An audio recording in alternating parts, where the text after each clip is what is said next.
Which computer updated? This laptop that you're on right now. Okay, good. Okay, so I can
But it's, yeah.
Oh, what are we... Testing 1, 2. Hold on 1 second here. I'm trying to figure out what audio that is coming through right now, because that isn't mine. 1, 2. Well, it looks like it's delayed, whatever it is. It's USB audio. All right. Okay, they're here. They're hearing. They're hearing. All right.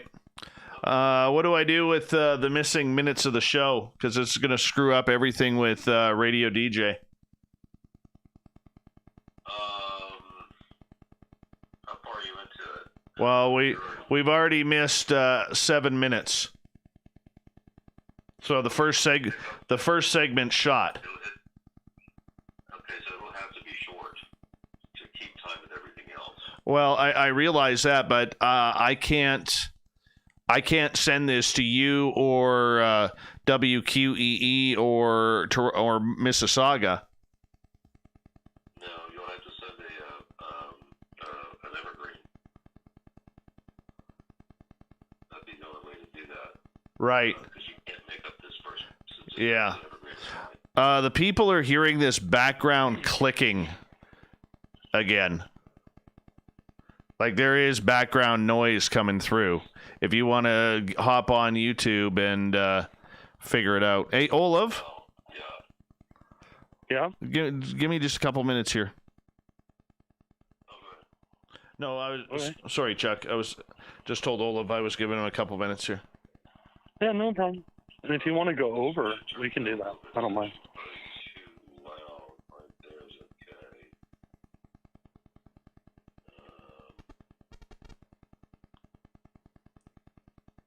Background clicking feedback on the other computer. Yeah. That would be computer. As our Vietnam veteran Carl states, it sounds like a Huey. Well, it shouldn't be. I don't know why it would be that bad or that loud. Yeah. I can't see that. Hold on here. It's so damn small. Because the resolution's so high, I can't see it. Are you still on the laptop? Like, whatever's clicking is going up to minus 40 decibels. Where is the mixer? I need to see the mixer settings. It's on the other computer. On the other computer, other screen. No, it's on the other computer. Like, all the mixing board and everything's on the big computer. Are you still on OBS, on the OBS side, or are you on the other computer? No, I'm on the big computer. Oh, okay. I think I am. Hold on. No, I'm on SRV because I saw Okay. I saw the DJ. Hold on. Let me just grab it for you. What is that thing called? Universal control. There it is. Okay, let's take a look here.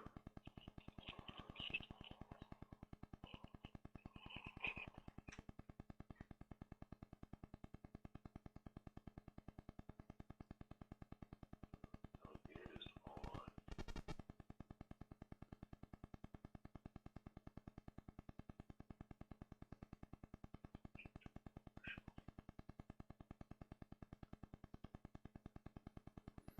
Yeah, I wonder if it went away now. What's that? I wonder if it went away now. Do you want to check our YouTube channel? See if you can hear it, and I'll go silent. Should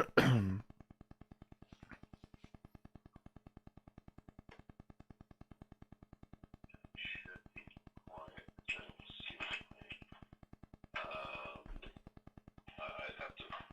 I'd have to get the. Well, here, let me unmute and see if I can hear it. Hold on. I don't have the other computer up. Yeah, no worries. Hold on. Let me unmute and see if I can hear it. Hold on. 1 sec, Olaf. Yeah, no worries. Hold on. Yeah, I could totally hear it in the background, Chuck. Me unmute and see, like, you could hear it drowning through my voice. It's like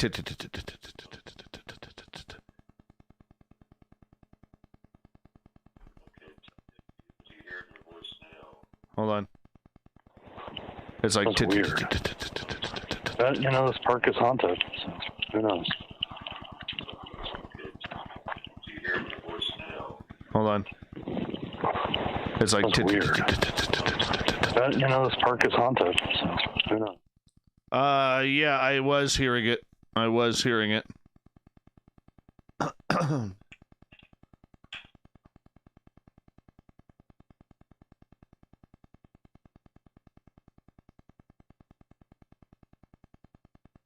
Hey, Olaf, Olaf, I'm going to call you right back here in a few seconds, okay? That's fine. All right. Chuck, just let me hang up on Skype. There we go. All right, go ahead.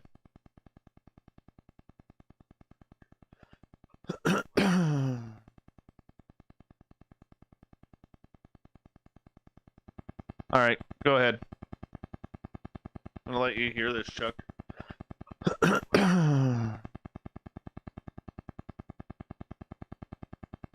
You hear that? All right, go ahead. I'm gonna let you hear this, Chuck.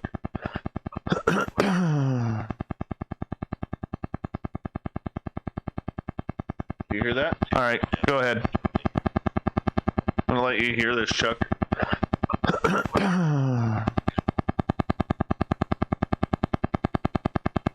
You hear that? All right, go ahead. I'm gonna let you hear this, Chuck.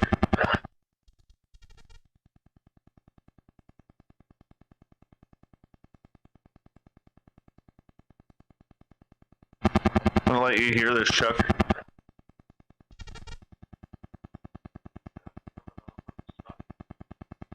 Weird. I'm gonna let you hear this, Chuck. All right, well, let's reboot Skype. Oh. Weird. Let me reboot Skype here. Hold on.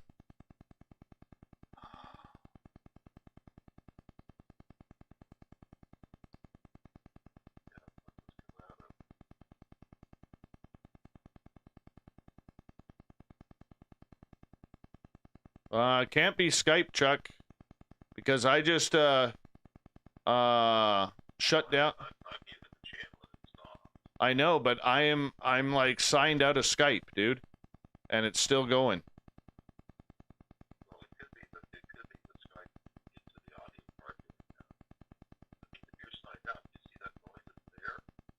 Yeah.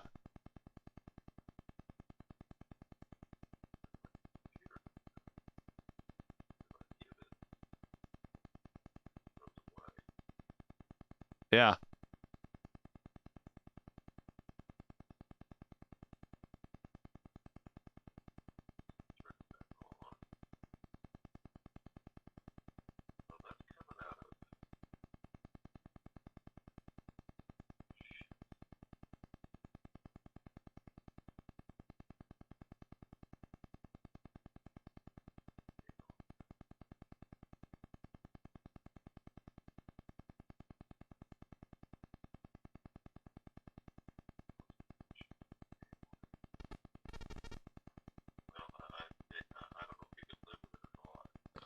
No, because it's actually drowning out words from both myself and my guest.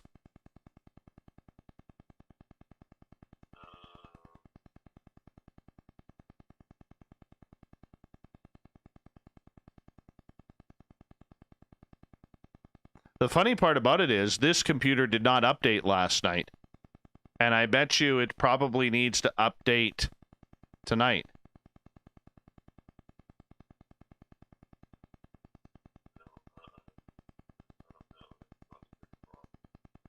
Yeah, I know.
Yeah, it's pretty loud.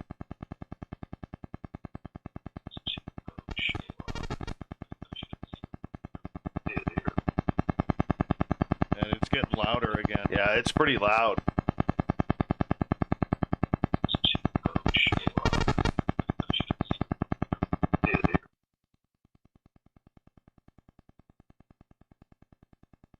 Yeah, but you look at the levels now and it's really loud.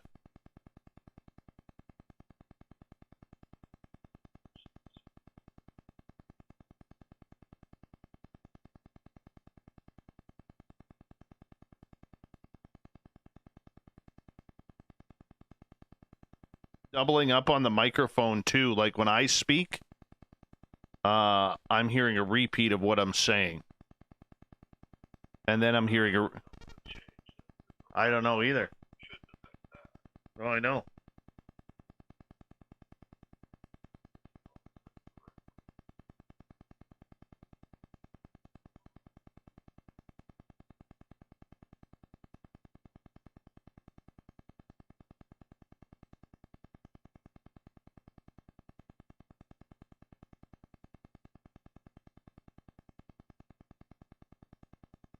We're not getting through, not getting any issues with the aux issues.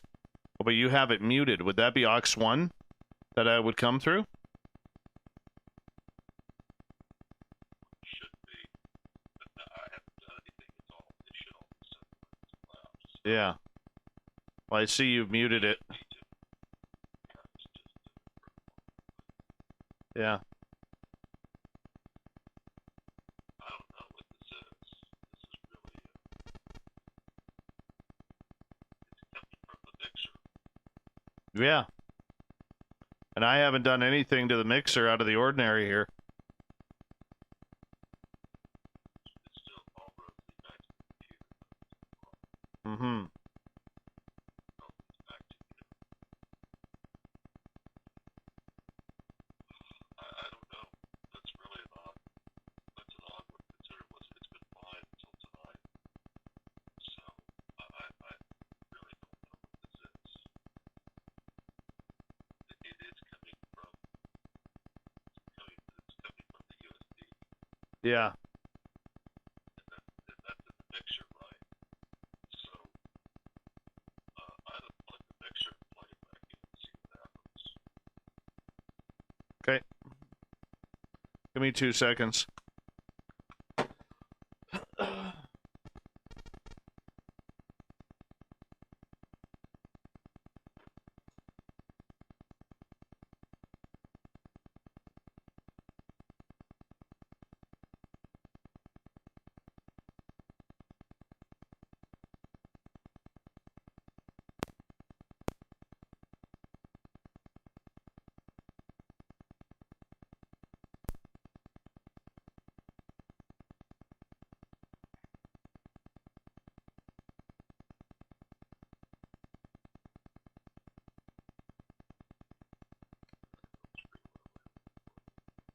What's that?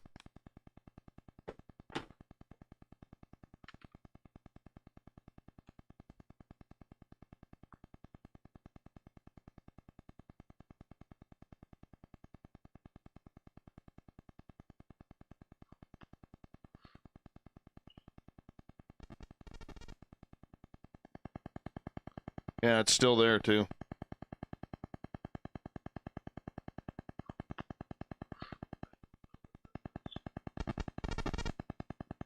I wonder if I got a bad... Yeah, it's still there too. I wonder if I got a bad cable.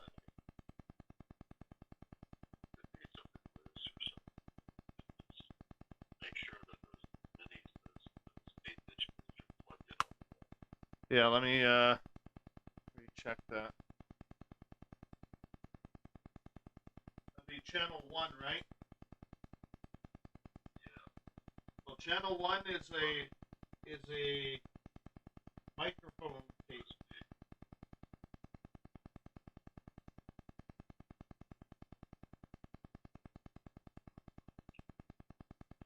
I'm trying to think. Is it a USB? Well, we're going in and out. We're going in and out of that part. USB to convert it. It could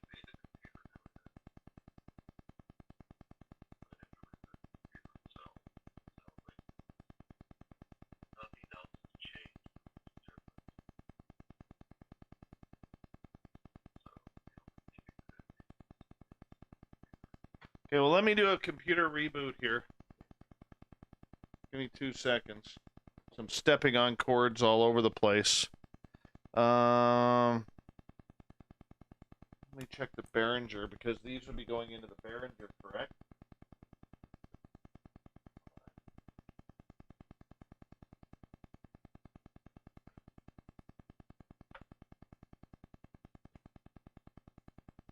Nope.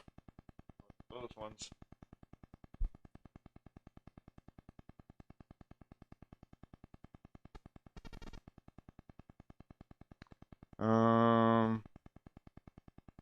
Okay, let me reboot this computer.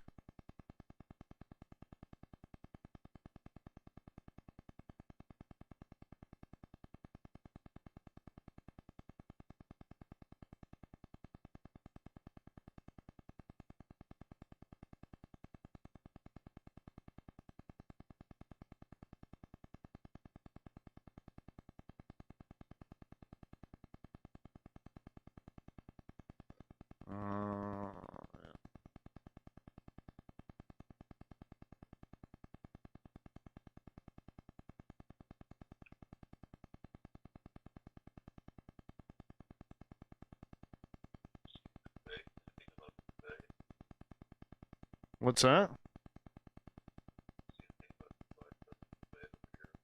The only thing I saw on it was the fly that landed on Pence's head. That was awesome.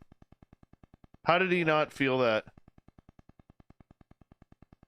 It just exploded on Twitter. Yeah, flies got over 100 pages. I'm surprised the fly doesn't have its own Twitter account right now.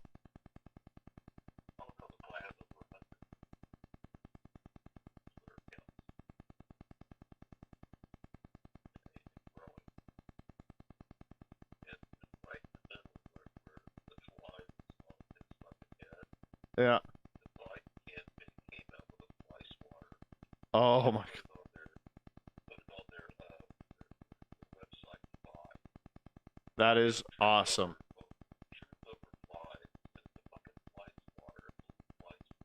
That is awesome. Okay, so that's good marketing. Okay, I'm restarting now.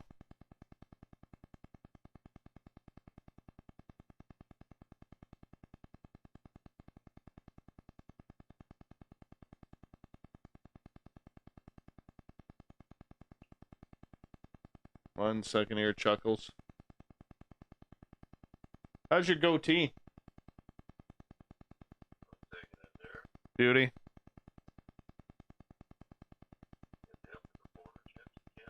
No, no, not yet.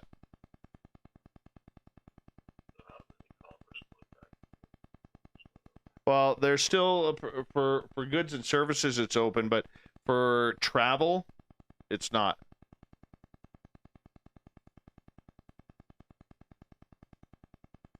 All right, so we're back up and running here on the computer, and I've got that microphone pot open, and I'm waiting to see where that clicking starts. So I'm going to open up each program here and see where it begins, okay?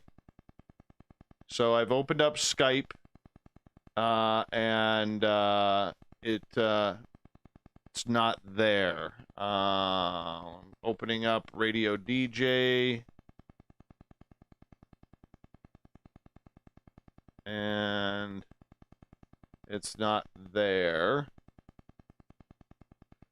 All right. So now what do I need to open? Oh, this stupid video card is now acting up. Okay, there we go. So now I'm opening up my internet. And logging in here.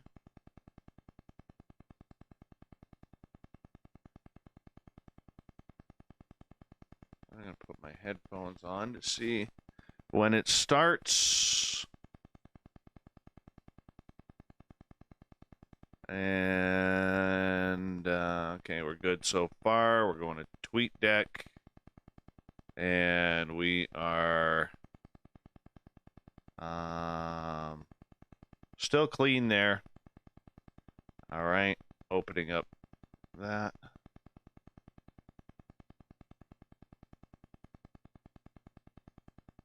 Still clean.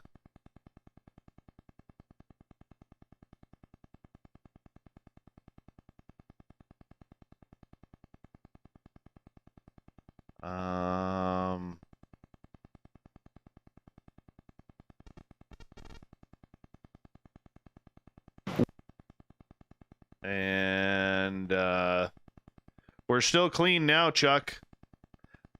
We're still clean now. What do you think that was?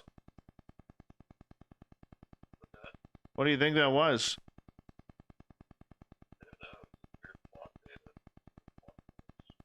Oh, hold on. Let me see if I can hear it on YouTube.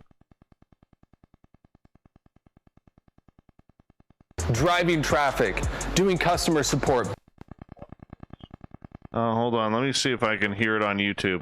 And it's back. Driving traffic, doing customer support. Oh, hold on. Let me see if I can hear it on YouTube. And it's back.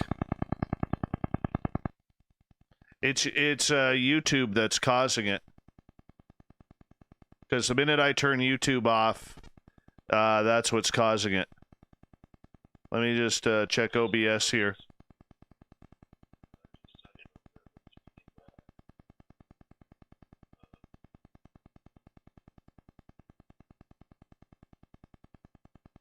Like I can still see it.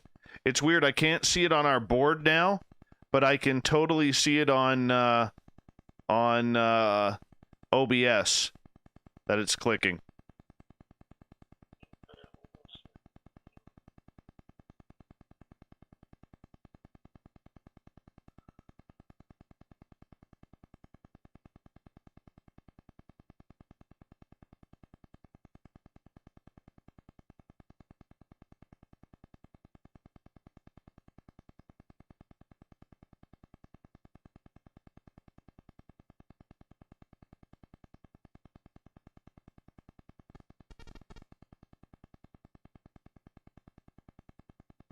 What if we, yeah, because we don't, can you go back there for a quick sec? All right, because we need the USB mix 4, but the mic aux, no, because that's muted. That's muted. Yeah.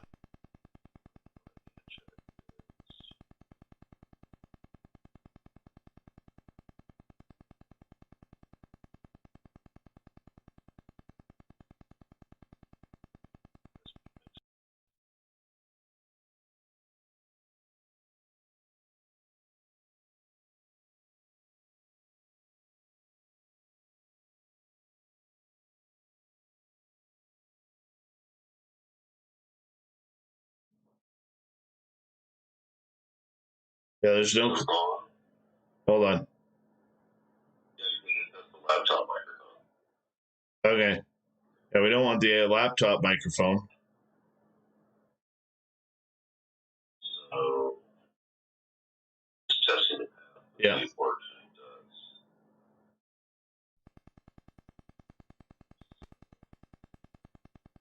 Just testing it out. Yeah.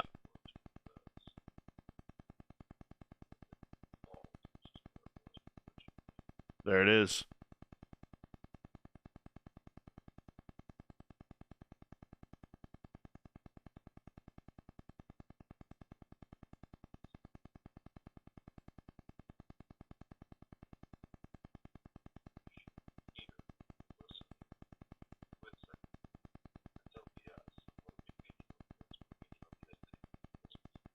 Yeah.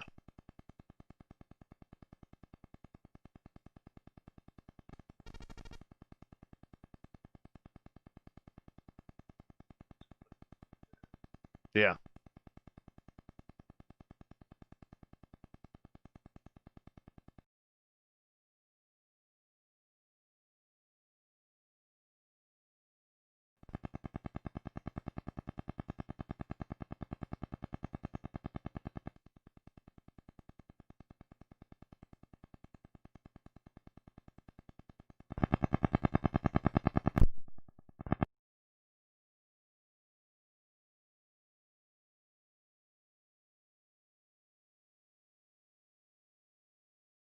That's because I shut down the. That's because I shut down the. That's because I shut down the. And now it's firing. It's my dump button that's causing it. So the even time is recycle power recycling. That's what's causing it. Because watch this. I'm gonna turn it off again.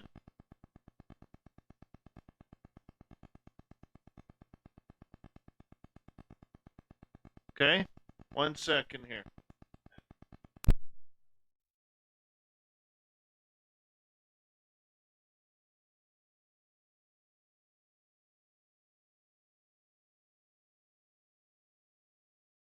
Yeah.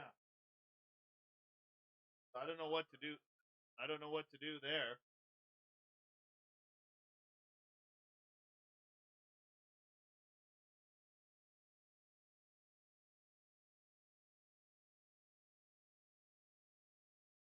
Yeah, I got the power off to OBS right now.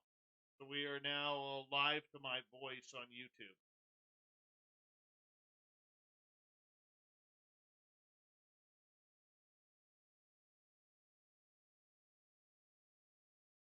I don't know.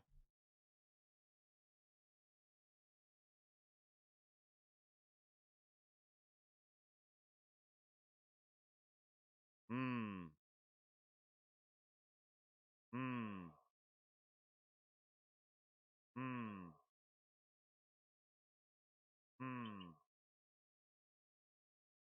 Hmm. Now I'm hearing a replay of myself. On channel. Now I'm hearing a replay of myself. On channel 1. On channel. Now I'm hearing a replay of myself. On channel 1.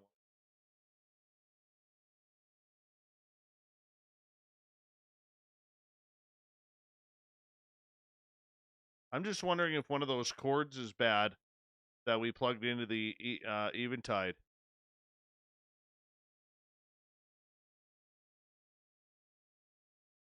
Okay.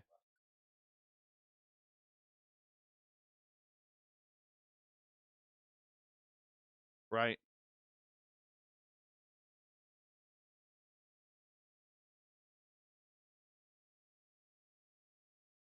Right.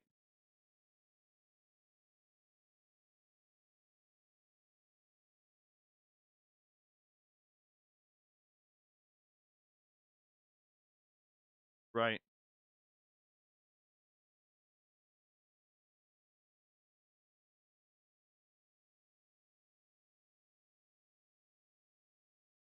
Got an extra Eventide over there?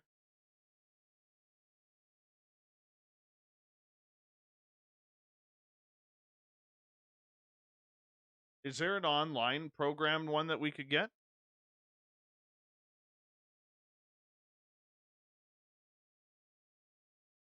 Yeah. Okay, we're all right. 1 second here.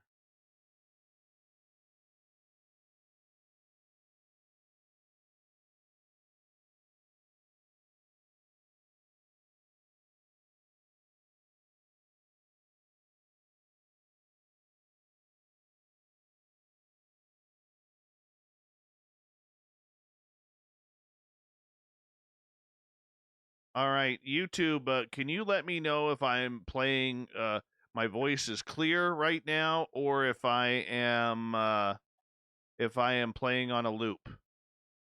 No time for games, just cuz this is serious stuff here.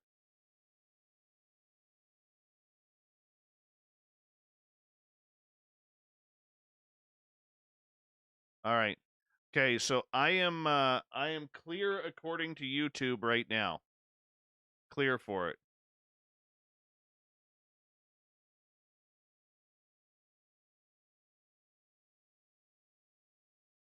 All right. Apparently my volume is low. Turn your sound up. Is the volume clear or is the volume low? Am I coming through low?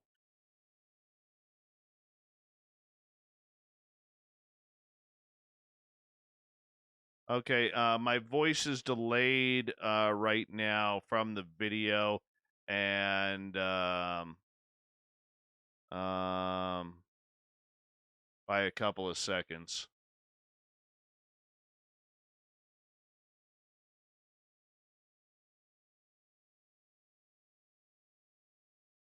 Yeah.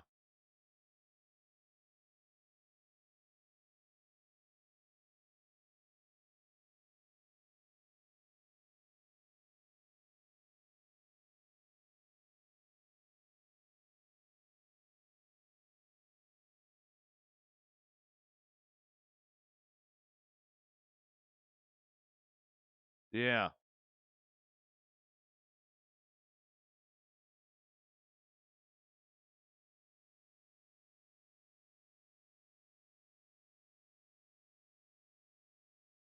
Okay. I'm going to just reboot the testing 1 2. Testing 1 2.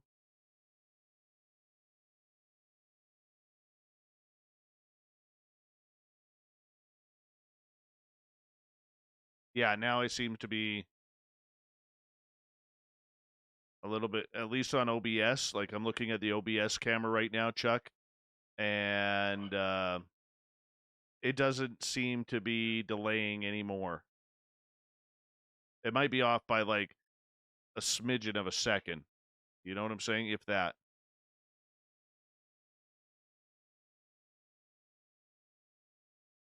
But yeah, apparently there's still a little bit of a delay right now.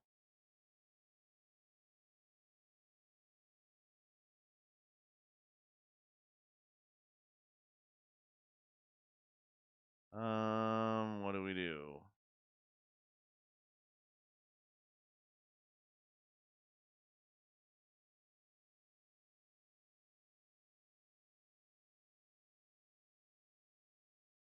Yeah.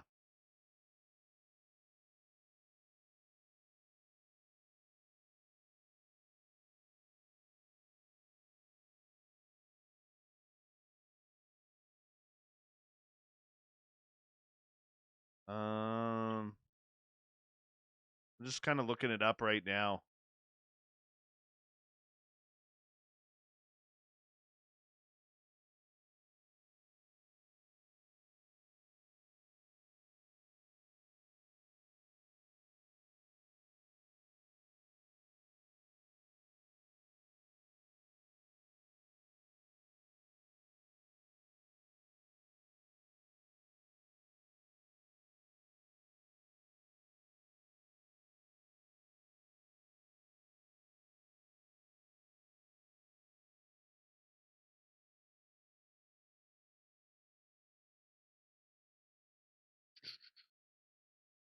Yeah, we're really compelled here too, Stephen Shalin. We're really compelled right now. Let's see here.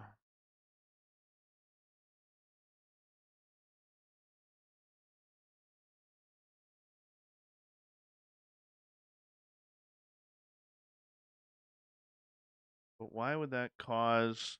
If we have the dump button off, why would there still be a delay, Chuck?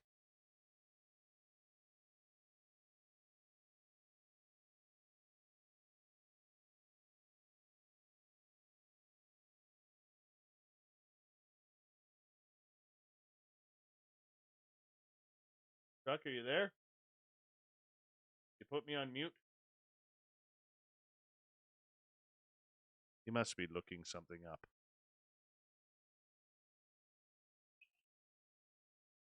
Suplex the damn thing. Go Iron Sheik on it.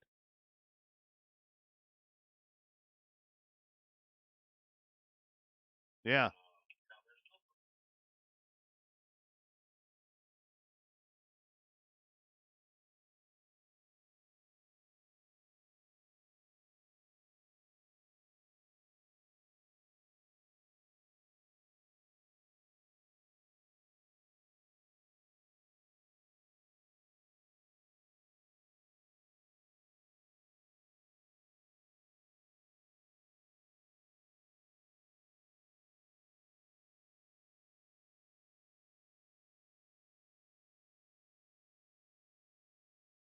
Would our levels be too high on the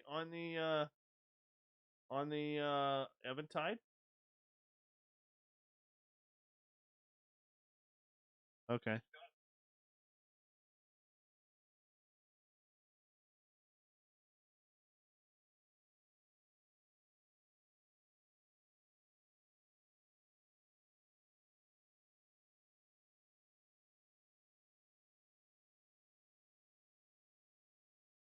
Mm-hmm.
Are you at bswusa.com?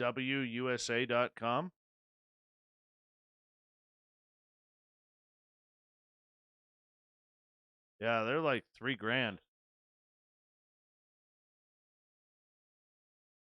Yeah.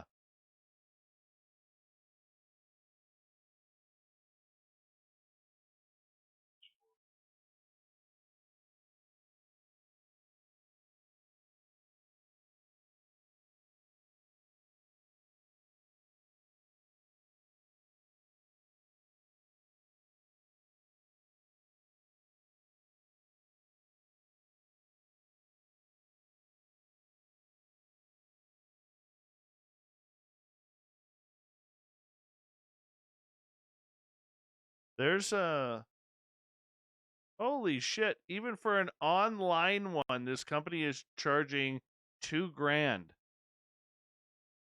for a 7-second delay. And that is like a cloudcast system. $2,000 for an audio plugin? Give me 2 seconds here. Hi, Mr. Olav Phillips. You completely hosed or what? We're working on it right now. Well, I'm here. I know you are. No rush. I know. Out of all the nights, I'm keeping you awake. No, you're not keeping me awake. I'll call you right back, okay, bro? Okay, bye. Bye.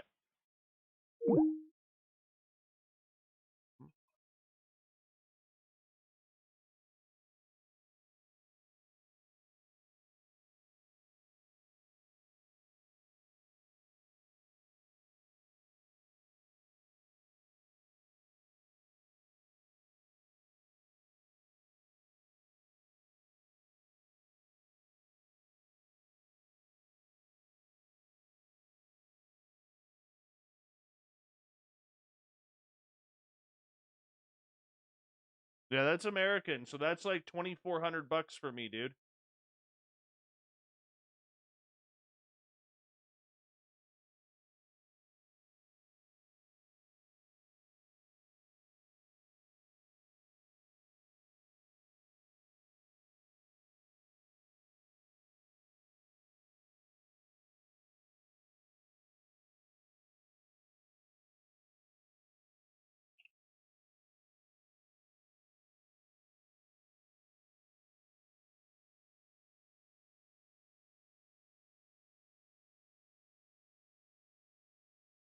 I'm just looking right now.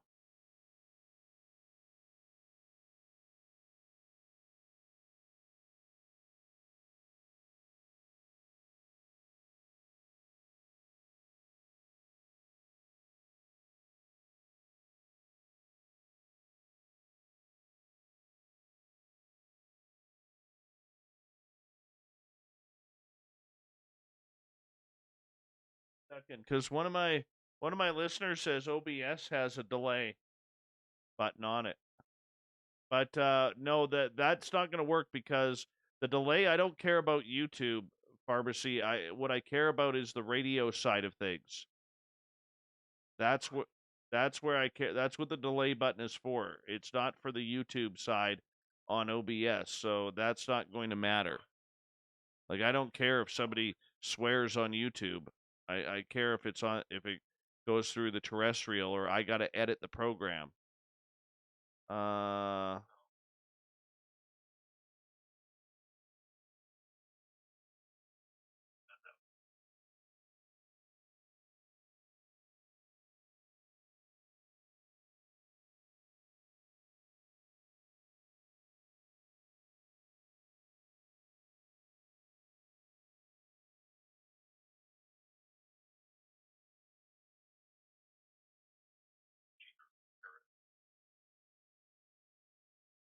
Yeah.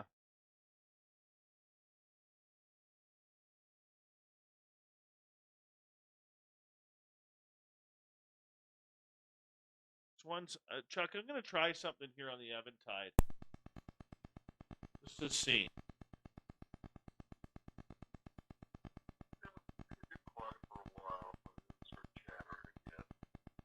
Yeah, it'll start chattering here momentarily.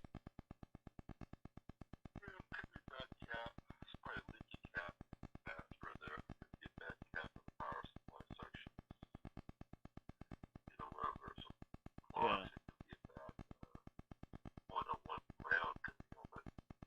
What if I turn down the catch-up rate on this? The catch-up rate. You could, but, you shouldn't have any kind of clicking period. Doesn't matter what setting you're in. That thing should not make it noise out.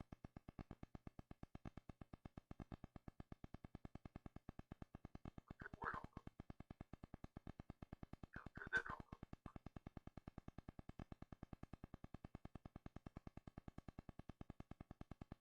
Okay, so there, I'm set.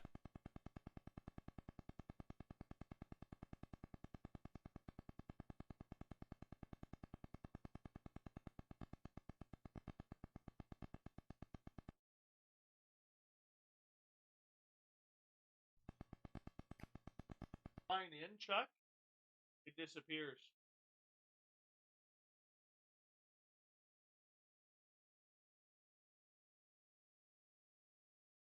Testing 1, 2. 1, 2.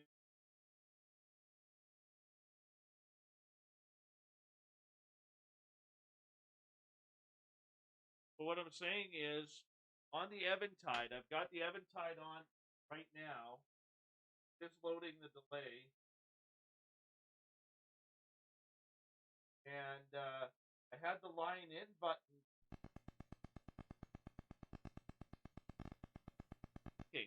When I pressed it again, it's now off.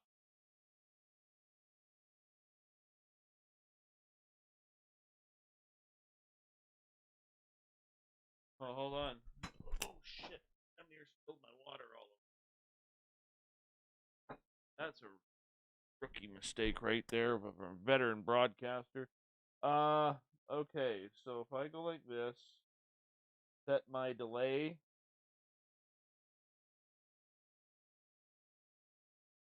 All right. Okay, my delay is set.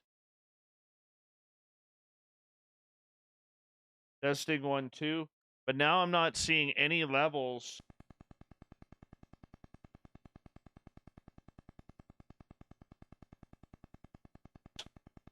Out of that. Okay. So if now where I've got my line in button pressed and I can see that button again, I don't get any of the levels going through, but on the flip side, I don't have that clicking sound.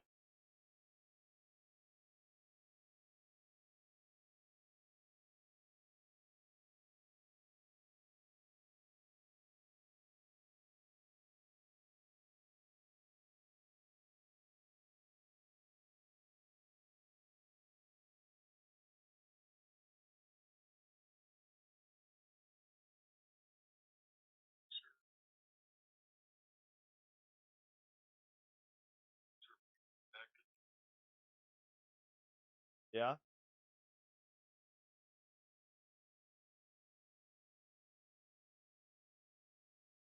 and then sure, Yeah.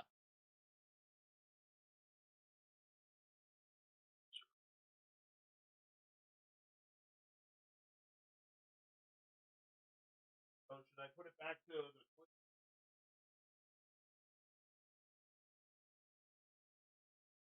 well, on the Eventide, right? I press the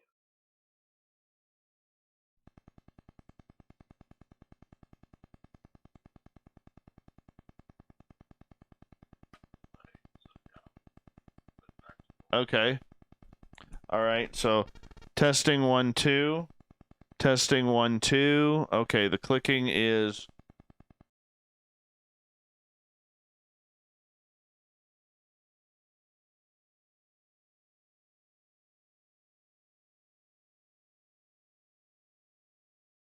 on or unplug.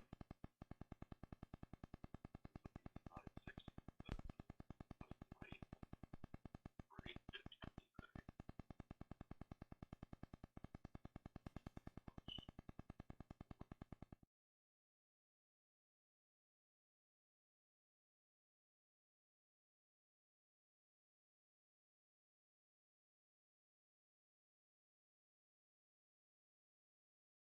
Testing 1 2. Testing 1 2.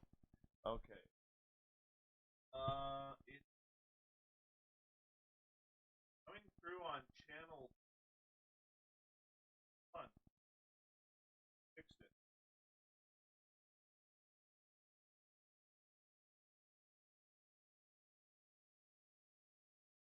Okay, so hold on. Oh, testing here. All right, testing 1 2. Testing 1 2.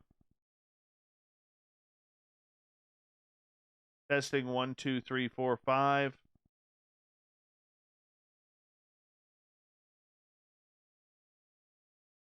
All right. Channel 2. Was that button supposed to be on the USB Mix 4? Was that button supposed to be pressed in or not? Testing 1 2. Testing 1 2.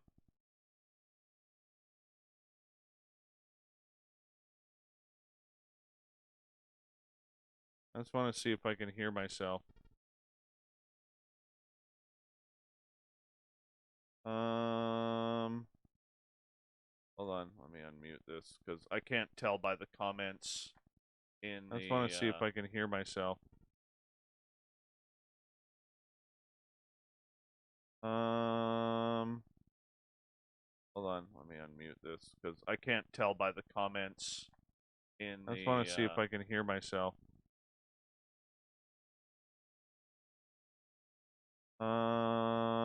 All right, so I'm getting a repeat probably because I've got the YouTube channel going through and then it's re-recording itself, replaying itself. Okay. So if I go like this now, you guys should not have an echo on YouTube.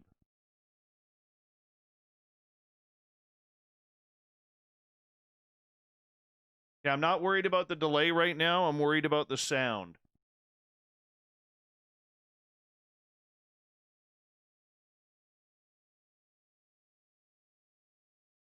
All right. So we got that. No echo. All right. So we got no echo. We got no clicking as of right now.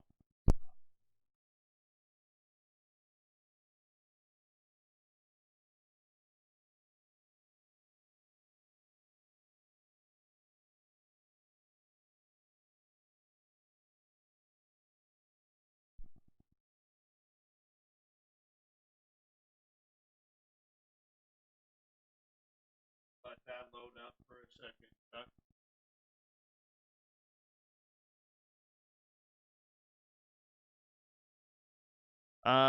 YouTube, as soon as we get this audio sorted out, we will bring Olaf on. He is waiting for our call.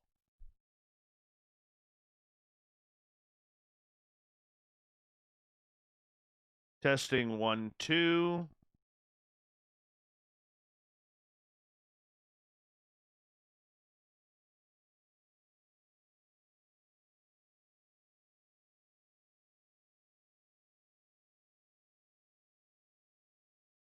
By damn it, people, we are going to have a show tonight.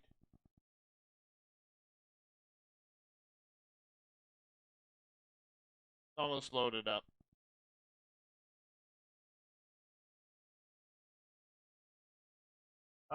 The Eventide just loading up.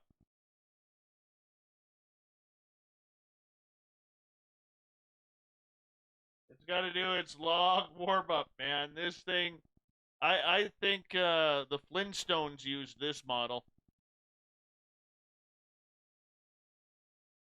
Oh, there's a good chance.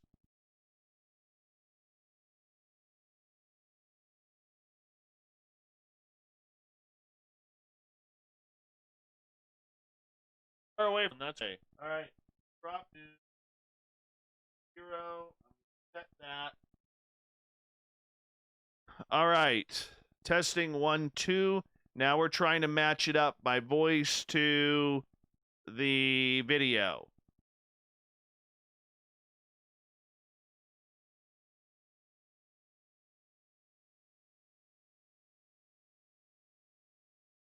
Testing 1, 2.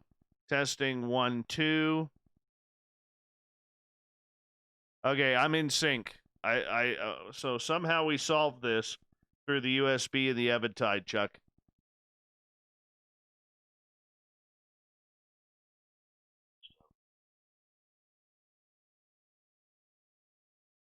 Yeah. For sure. For sure. All right. Yeah, we'll do an abbreviated show for the people. We believe it or not, Chuck, believe it or not, we have 83 people watching this. That's a lot of loyalty. You know what I'm saying? I mean, I will have to erase this entire episode when it's done, like it never existed, and then edit something new. But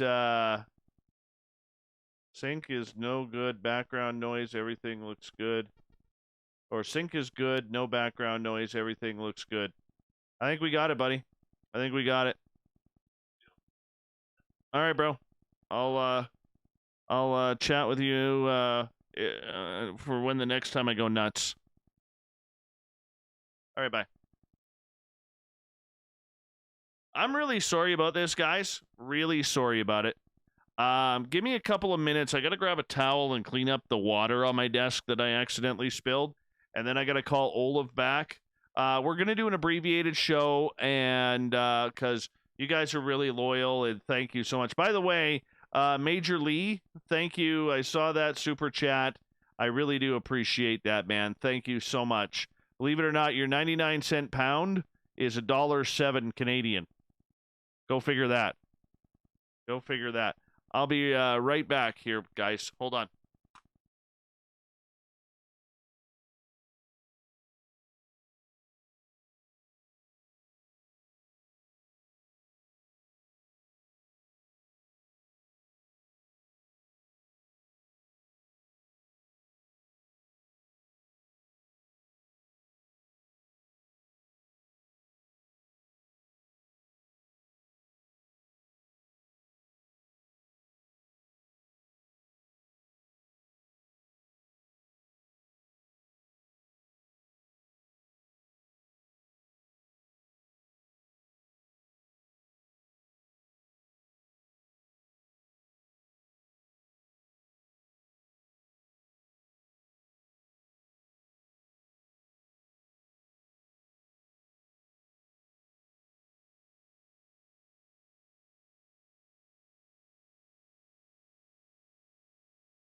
amazing night.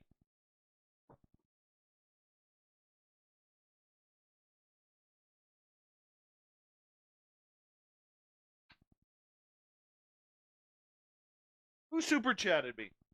Hey, Northern UFOs, thank you so much. I appreciate that. Thank you. We're going to do a show.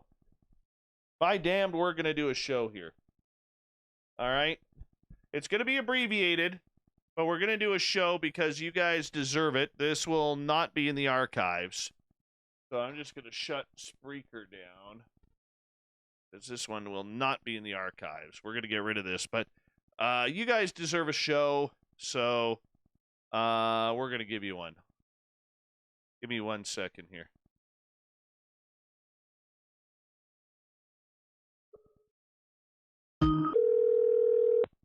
Hello. Hey, buddy, how are you? Doing all right. Okay, I'm getting rid of the commercials and everything. We'll just run with it.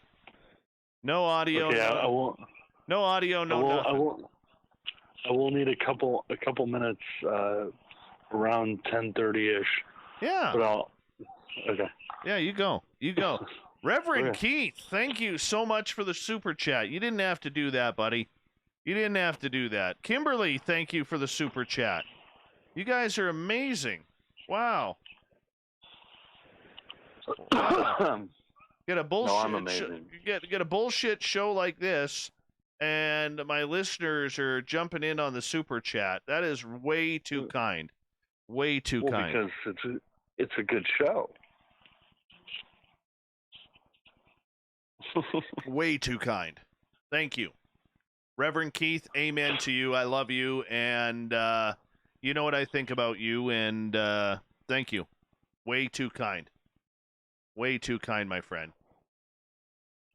Olav Phillips is here. We are going to have an abbreviated show tonight. No commercials, no nothing. We are Going freestyle. We're going freestyle. Nick says, your patrons just donated $40 to the cause, and you weren't even in the chair, Dave. What a crew you got here. I have amazing listeners. You guys just, I can't thank all of you enough for putting up with the antics here. Believe it or not, I should say this, believe it or not, the studio, even with all the changes, is running much better, much smoother. Because I have control of everything now with the board that we are using, and it's just easy. Yeah, we will get to the news at 11:30. Yes, I will. Spookles the cat. I will get to the news. All right, just for you, because I know you like the news. Spookles the cat. That is an awesome name. I think if I ever have another cat, which I'm not planning to, but if I ever do have another cat, I think Spookles is definitely that's up there. That's up there. I have two cats in my house right now, and I call them both Puss. It's just easier than remembering names. Oh, my last cat was Bobo. Bobo's a solid name.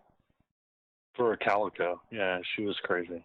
I like Bobo. Very solid name. All right. Huntress. Yeah. And so Spookles the cat, I will point out, is my absolutely awesome social media person. She keeps the Instagram updated. She keeps Twitter updated. And, you know, it doesn't sound like much, but that is absolutely a huge, huge job that she takes off my shoulders. She does all the YouTube stuff as well. And I just love the name. Spookles the cat. Yeah, she's amazing. Amazing. And the fact that Ms. the cat. Yeah. And you know, the fact that she volunteers to do this to help out is amazing. And between her and Corrance, the booking guy, who is pulling out all of these like big name awesome guests, out of his ass. I don't know where the hell he's getting them from. I think he has a really powerful mustache, and I think it's the power of the lip blade that gets it done. I really do. Lip blade. Yeah. Fucking Canadian shit. Yeah. Lip blade. The lip blade. Yeah. Hey, what the hell are you guys doing up there? Yeah, exactly. We can actually swear here. So, anyways, Olav Phillips is here, and for those of you who do not know Olav, he is the editor of Paranoia Magazine that we advertise. The owner. Here. Owner, editor. You're still the editor, damn it. All right.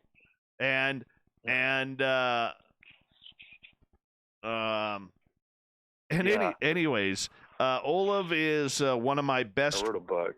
He is one of my best friends in this field, and I have no problem admitting that. I know he hates it when I say that, but I don't hate it. Yeah, you do, you son of a bitch. Anyways, no, I'm a nice person. You're very kind. Nah, you are, buddy. You're a nice person. You are. I try. And so enlightenment. When something weird happens to me, Olav is usually one of my first 3 phone calls. It's true. It is true. True. And true. You know, one of the things that Olav and I have been going through for 10 months now is a bunch of synchronicity stuff. And this includes a lot of people. It includes Alan Greenfield. It includes Megan Gehring, my astral traveler buddy. And it also includes Nicole Sakic, when her and I had, on the exact same night, we had both woke up to the shapes. And by the way, Brett Lewis is bitching at you that you need new podcasts for Paranoia. We got one coming. We can get to that. We got a couple coming. Yeah. I need to book it. Yeah. We've got one with Clyde Lewis waiting, and then one somebody makes magical jewelry, and then we're working on a very interesting one about Lovecraft and the occult. Yeah. So Olav is, in my opinion, one of the top researchers when it comes to the secret space program. And Olav, I always like to start with you on that one. And Sure. as we kind of get going here with tonight's show, I got to ask you, okay, with the advent in the last year of the of the Space Force, with Marco Rubio coming out. Oh, Fapster, thank you so much for the super chat, $10 super chat. I appreciate that, buddy. Thank you. Anyways, with the secret space program and Marco Rubio coming out saying, look, they want government funding now for UAP research, public funding on that. You know, Sure. Are we getting closer to admitting there is some sort of secret space program, or is it still in the hidden layers of where the people in the public don't even know about it? You know, whenever people ask me questions like that, I always go back to this I used to be a huge Art Bell listener. There's this very famous thing that took place with Art Bell and John Lear. And so Art Bell, you know, he goes to John Lear and says, you know, John, when are we getting disclosure? This is about UFOs, but when are we getting disclosure? And Lear goes, well, we're not. and Art Bell, well, why? I mean, we all see them flying around, whatever. And so he says, okay, I'm gonna let you in on the program here. I'm gonna ask you a bunch of questions. At the end, I want you to tell me if you would disclose the truth. And he goes through all these questions. You know, you've broken dozens of laws. You've secretly moved around massive amounts of money to cover it up. You've lied. You've cheated. You know, you've done all these terrible things. And it just goes on and on. I think the thing's like a half an hour of him just going on and on. And at the end, he says, so, Art, what do you think? And Art Bell's like, yeah, no, I wouldn't disclose anything. I think that that's still very valid from a secret space program point of view. Because think about it, right? if you're going to come clean and say, okay, well, the secret space program, and now we're going to put the light of day on it, you've got to admit that you've got vehicles that can fly, not on rockets, but like space planes, that can fly from the surface of the Earth into space. And you've had it for at least 15 years. Okay? You're going to have to admit that there's a bunch of well, I can swear tonight, right? A bunch of shit in orbit that we, the public, don't know about. And these things are armed with all kinds of exotic weaponry. You've got to admit that there are, at a minimum, dozens of nuclear reactors flying over your head in space as we speak. Nuclear reactors, nuclear batteries, nuclear weapons, all kinds of nasty stuff. You've got to admit that you were able to put people on the moon, and not only put them on the moon or Mars or wherever, but put them in installations. You've got to admit that you have larger vehicles up there that can traverse larger distances than somebody in a little tiny space plane. Okay? You've got to admit all these things. You've got to admit that you sidetracked large amounts of the military budget into contractors like Lockheed and and others to build this stuff. You've got to admit you lied about it. You've got to admit that you subverted and suborned the truth. When you get done with all that, it doesn't paint a very compelling picture of you copying much of anything. No, very true. Very true. And I think you mentioned something very, very serious.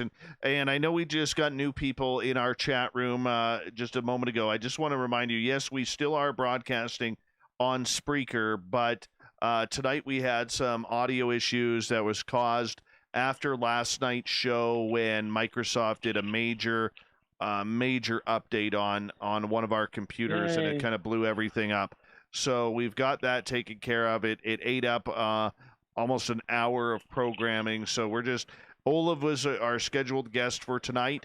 So we're going to edit up a different show on for the radio side. But we're just continuing on. Olav, you were talking about the lies. Okay, right. And that goes with you. In my opinion, the lies also extend to the UFO market as well.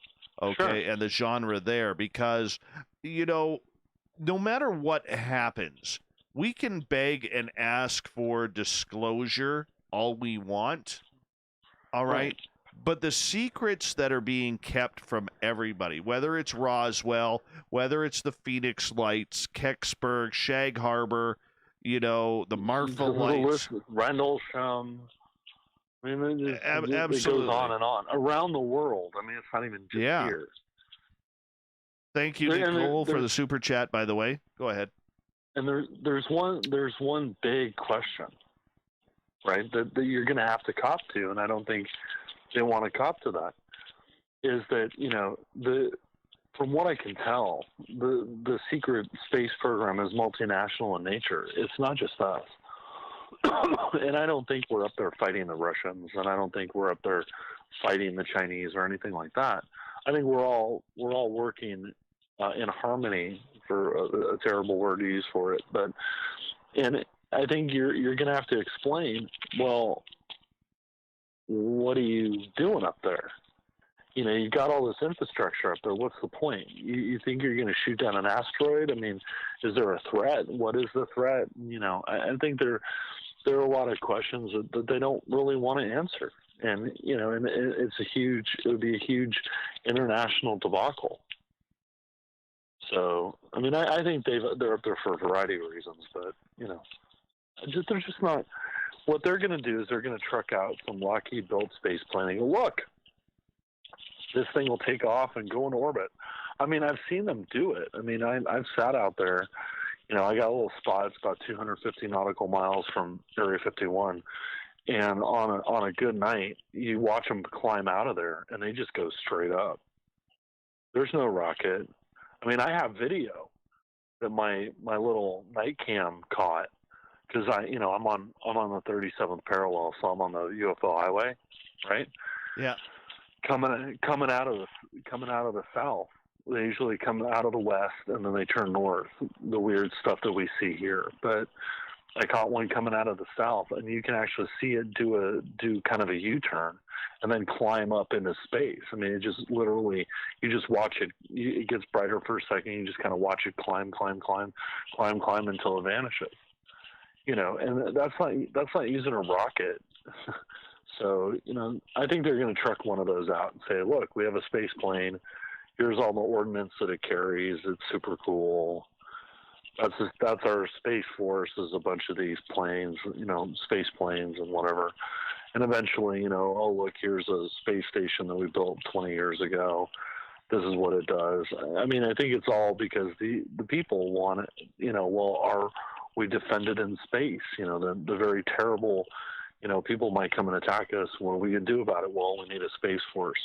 And it's kind of a misnomer too, because this quote unquote Space Force, that's Space Command from the Air Force. It's not like the TV show where there's like a whole new branch of the military. It's not. It's part of the Air Force. They're doing the same shit they've always done. They launch surveillance satellites.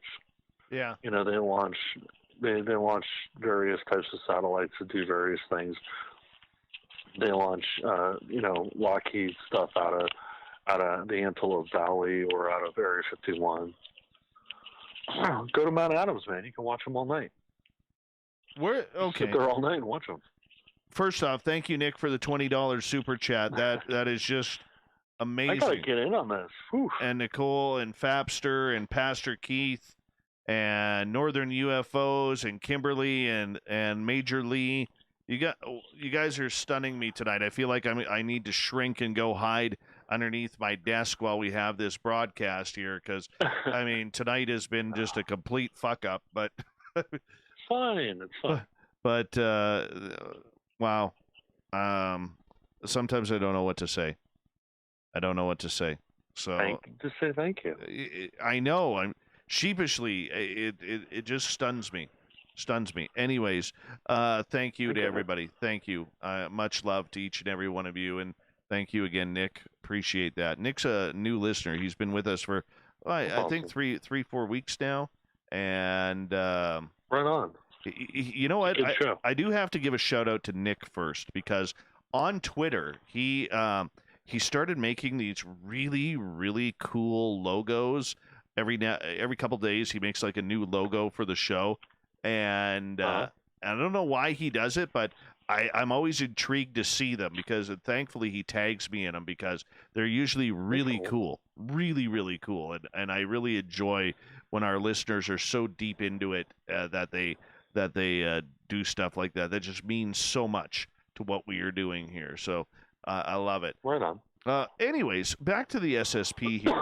Olav, you know, you say you could go to Mount Adams and check these out. What would we be looking at? Will we be looking at craft taking off, flying through the atmosphere? They're, for whatever reason, right, I think they're coming out of Area 51 or the Antelope Valley down in Southern California, or Plant 57 or whatever that place is called. But I think they're coming out of there, and then they're flying a northern route to get up over the pole. And what you basically see all night is, and it could be one plane, I don't know, but what you see a lot of is they're high altitude triangular shaped aircraft that are doing zigzags and all kinds of things, and they just keep coming out in this one pattern, and you just watch them all night. I mean, there's other stuff on Adams that's genuinely bizarre. I mean, I saw a Stargate. The only thing I can describe it as, some sort of a portal open. I saw a hangar door open and close on the side of the mountain. I mean, I saw a bunch of weird stuff. But from an SSP point of view, you're watching these extremely high altitude aircraft that just keep flying north. I don't know what they're doing, or maybe that's their injection pattern into orbit. They come out over the pole. You know, they achieve orbital status around the pole, and then they can go in a polar to polar orbit. I don't know. But maybe it's a trajectory they use to get to a specific place. I'm really not sure. But all night. You can watch them for hours. It's nuts. I think we watched them for like 4 hours. Now, 4 or 5 hours. do they look anything like satellites, or are they much bigger? The lights are much bigger. I did see an aurora with the pulse detonation engine go from east to west. But no, they at first. Well, it depends on when you go, right? If you go on like a full moon or something, you can actually see their shape. Really? Sometimes if they're flying lower altitude. Yeah, one of the people I was traveling, I went there with, did something rather not smart. So we were able to actually see the shape of at least a couple of the aircraft that they were flying lower altitude. But no, I mean, some of them look like satellites, but they change course. They do zigzags. Some of them are lower altitude, and you can actually see the fuselage against the night sky when the night is lit up. One interesting thing that you see on the lower altitude ones is that they have to be fairly large for you to be able to see them at that altitude, like the size we saw them. But one of the things that we did see that was rather interesting is that as it would fly across the sky above us, that when it would go between you and a star, that you never lose sight of the star, but it would shimmer. And what I believe that was is some sort of adaptive camouflage where it's projecting the star field above it, below it. And what you're seeing is the twitching is from the heat that's being generated off the aircraft. It's causing that kind of like a ripple-y effect. Corey, Maybe you see something. Yeah. Corey brings up a good point, though. If we have this technology to get into space and to fly into the depths, whether it's to Mars, whether it's to the moon, and there's bases on the moon, you know, if we have that technology, why haven't we implemented it into the space program where we're still using antiquated rockets? Well, I think part of the problem is that a lot of these things are funded via DARPA, the Defense Advanced Research Projects Agency. So this is like super black money. This is like real compartmentalized black budget kind of stuff. And you know, if you ever meet, I've been lucky enough to meet several engineers who actually worked on DARPA projects. And what they will generally tell you is that they'll be very cagey about how far advanced it is, but at least on 2 occasions, I got them to admit that the stuff they were working on was 50 to 100 years ahead of where we are commercially. And I think a lot of that is because it's defense sector stuff, and they don't want to unveil the fact that we have some of these capabilities. I mean, Trump caused a huge stir when he admitted that we had a hypersonic missile. You know, this is far more sophisticated than a hypersonic missile. So I think they tend to keep a lid on it so that they can control who knows about it. I mean, remember, when you're working in a very like black project kind of deal, right, that only the guys at the end actually know what you're doing. So what will happen, and this is my favorite story, that I knew a person, right? They had a friend. And this friend was a machinist, and he owned a machine shop, and he basically made a bolt, like a nut and a bolt, and he made it out of a very specific type of metal. He had to have special equipment to be able to cut the metal to make these bolts, and these bolts actually had to be machined on CNC mills. So it wasn't like, you know, you couldn't die cast them or anything like that. This had to be actually manufactured, and had to be manufactured at some insane like resolution, right? The thing had to be accurate to just the most nth degree.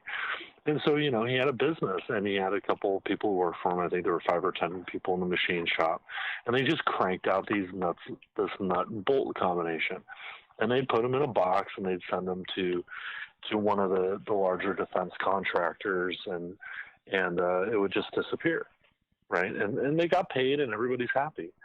And then one day, years later, I forget why, but somebody was taking a tour of like a nuclear submarine a long time ago. And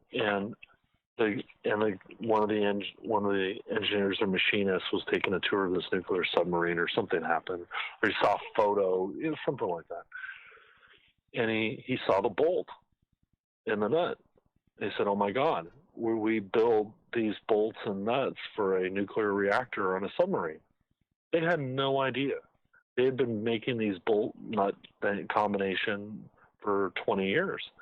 They had no idea that it was some essential piece of a nuclear reactor. So, it's very much like so compartmentalized that most of the people don't even know what they're working on. But I think they cover it up because it's a defense capability that they don't want to jeopardize the knowledge of that defensive or offensive capability is expressed in the public. But if they're all working together on this secret space program, like you believe they are, okay, what's the purpose of a defense budget? Well, that's what you show the peons, right? That's what we all see. Plus, we have to have a budget. I mean, we as well. I'm American. I mean, you're Canadian, but you have the same problem. You expect to see a budget that is passed by, your parliament or your Congress, and you want the politicians to be accountable for it and to put the money into the places that as a constituent you want it to go. But right. these and they hide the money for this stuff. Like, the only reason we know that there's a thing called the Aurora is because normally the secret projects they use obviously classified names, but the classification of the name of the project even is very high. So when you see these budgets come out, it'll have redacted project names, or it'll be hidden in other things. And that's one of the most interesting things that I figured out over time, is that when I was a kid, there was a huge backlash because the military was buying toilet bowls for it'd be like a $50 toilet bowl that you could go down to Lowe's and buy a toilet bowl for $50, right, and take it home and install it. Yeah, well, the government is paying like $4,000 for a $50 toilet bowl, and everybody's like, "Oh, the government's getting ripped off." Well, in reality, what they're doing is that they're taking that money and skimming it. They're saying, "Okay, well, you can have $100 for the toilet bowl, but the other $3,900 goes into these secret compartmentalized programs," because what they figured out is that by doing that, they don't have to report it back to Congress or Parliament or anybody else, that it's hidden within the hierarchy of whatever the defense contractor is. And I would point out that unfortunately, the source of the information is a rather dastardly fellow, shall we say. But the statement is true that somebody who's a Caltech alumni, I won't use his name because he's a dirtbag, but somebody went to a Caltech alumni dinner who was involved in the UFO field at the time. And he heard Ben Rich, who's head of the Skunk Works, literally say during a keynote address, not only do I have the budget not only do I have the technology to take ET home, but I have the contract. And for somebody like Ben Rich, who's head of the Lockheed Skunk Works, to say that, that's pretty insane. Yeah, and that line still trips me out. And I know James Goodall, Michael Schratt, they use that as a key source of information every single time when they talk about it, because it was so profound with everything that kind of has gone on with, and it really SSP. Happened. Yeah, it really happened. It is on record. It's on record. Yeah. For sure. I think there's even video of it floating around somewhere. But you have to ask yourself. I mean, if Ben Rich is willing to put his ass on the line to say something like that, he better not be lying about it, because he's going to have a problem with the hierarchy of Lockheed. Because Lockheed's it's a publicly traded company, so officers of the company, VP and above, when they go out and say something, senior executives, VPs, senior vice presidents, and officers, COO, CEO, whatever, when they go out in the public and they say something, they're legally accountable for that. They can be sued because it can be taken as manipulating the stock. That's why, when Elon Musk goes out and starts talking, everybody in the Tesla legal department and marketing department starts cringing, because, he's legally responsible for that. And he's been accused of manipulating the stock before by a tweet. So they're very careful about the kind of shit they say. Okay, this leads to another conspiracy that most people will not see as a conspiracy, but I completely do. We have Okay. supersonic speed. We have hypersonic speed now with hypersonic missiles now coming Right. out. Okay. How do we not? I mean, we used to have the Concorde, okay, for Right. travel, okay, to get places faster. The Concorde flew at Mach 2, Mach 2.1, I believe up to Mach 2.3 at times. Yeah, the cruising speed was way lower, but yeah. Yeah. Okay. So the point that I'm getting at is this, Olaf. I mean, why do we still see Boeing and Airbus making this antiquated technology where people are sitting on 19-hour flights to fly from Los Angeles to everything from Australia to China to Japan to the eastern part of Russia? I mean, that is, I mean, even the military,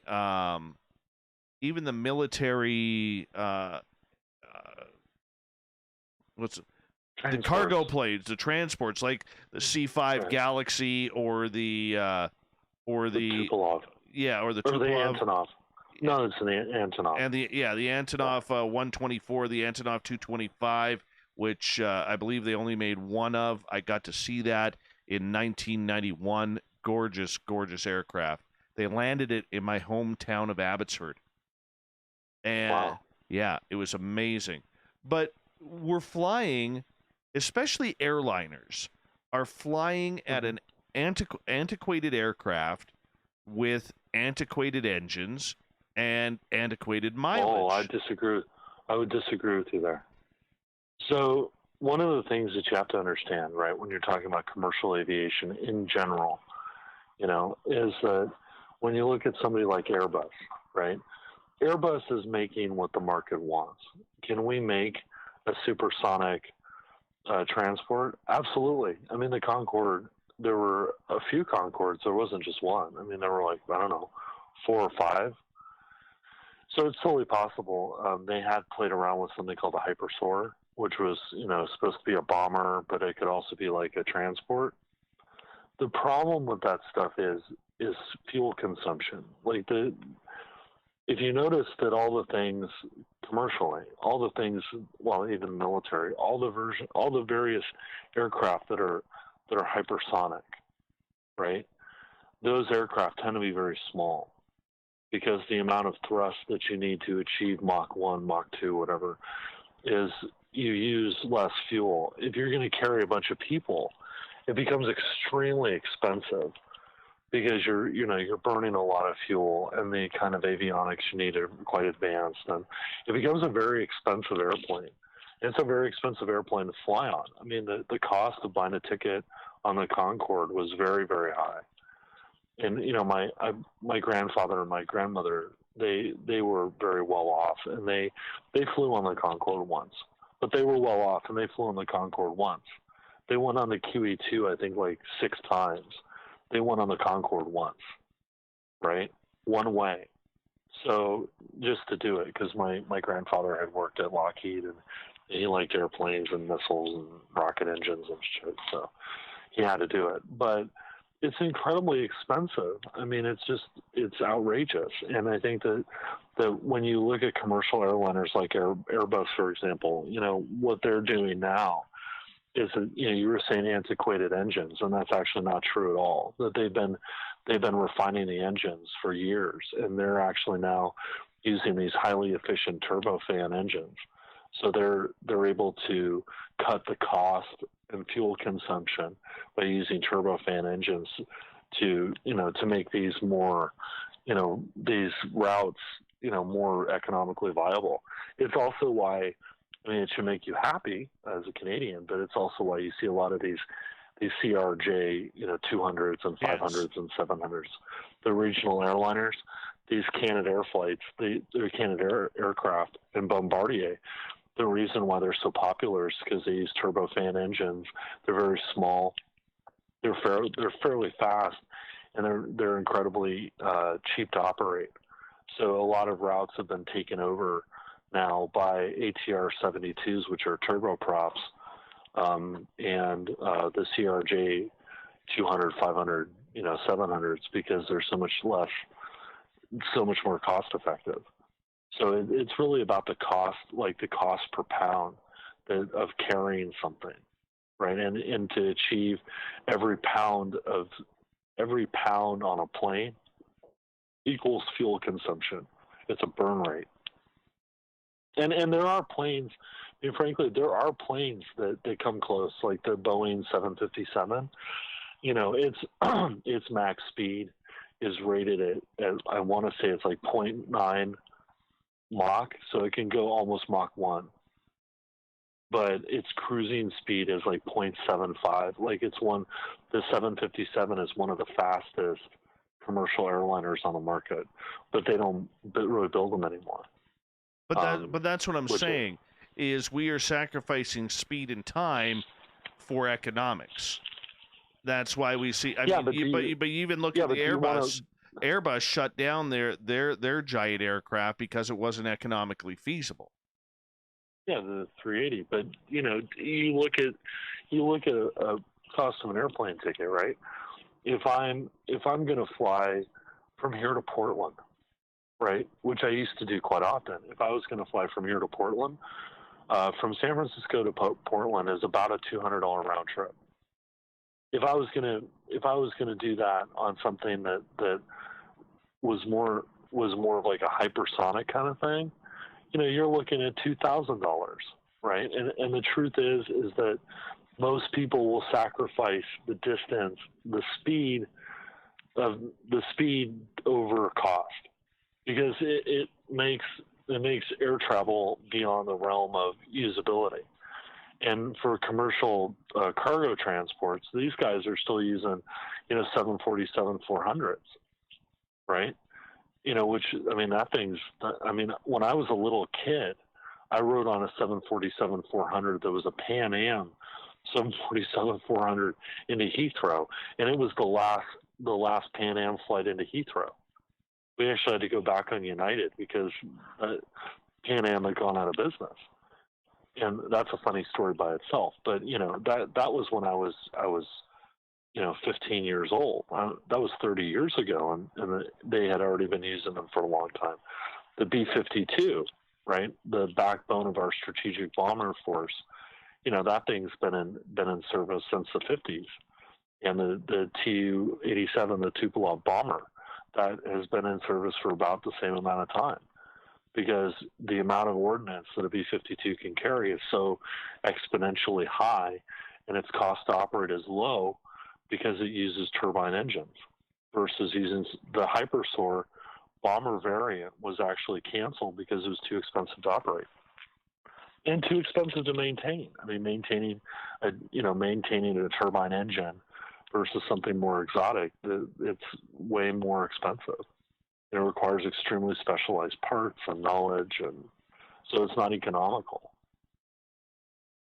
It's about economics. It's not about technology. I mean, they could build a transport that was a Mach 1, Mach 2 transport, no problem. Any of these guys could. But you look at it. You still there? Yeah, I'm listening. Okay. But you look at when the C-17 was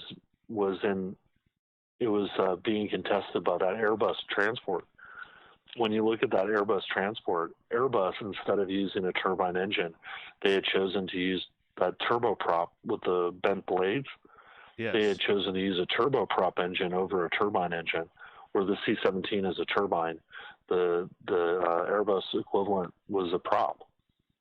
I mean, look at how much we use C-130s, right? I mean, C-130s, my dad rode in C-130s in Vietnam in 1970, 1971.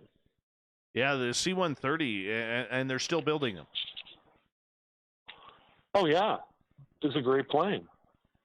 You can put guns on it. You can carry tanks with it, people can jump out the back of it. I mean, it's a very, very useful plane. I mean, they got rid of the C-141, which was more of which was a turbine-based one, and they replaced it with the C-17. But no, the C-5 and the C-130 are long-term military aircraft. I mean, we've sold them around the world. You can even buy them commercially. Very true. Olav Phillips is here tonight on Spaced Out Radio. You had to step away at 10:30, and it's like 10:53. Yeah, I need about 5 minutes. Well, let's. Do you want to hop off for a couple of minutes right now? Sure. Yeah, I'll do it right now. All right, you go do your thing. Olav Phillips is here, and I'll hang out with all of you so you're not bored out of your tree. Does Olav have any synchronicity stories that he could share? Yes, we will get into that next. Yeah, right after this. Yeah. So, I enjoy it. Once again, I apologize for the issues tonight on the show. I do. I really do. Sometimes it happens. But that's why we have a great archive. YouTube.com/Spaced Out Radio. Where? Let's go here. Hold on. I'm going to actually pick a show for tonight. You know what? I got 10 more minutes. How about that? Yeah. Before I need to break away for like 3 minutes. Okay, not a problem. So I got about 10. I gave somebody an extension, so I got another 10 minutes, Well, and look then at I you. need 3 minutes. Look at you.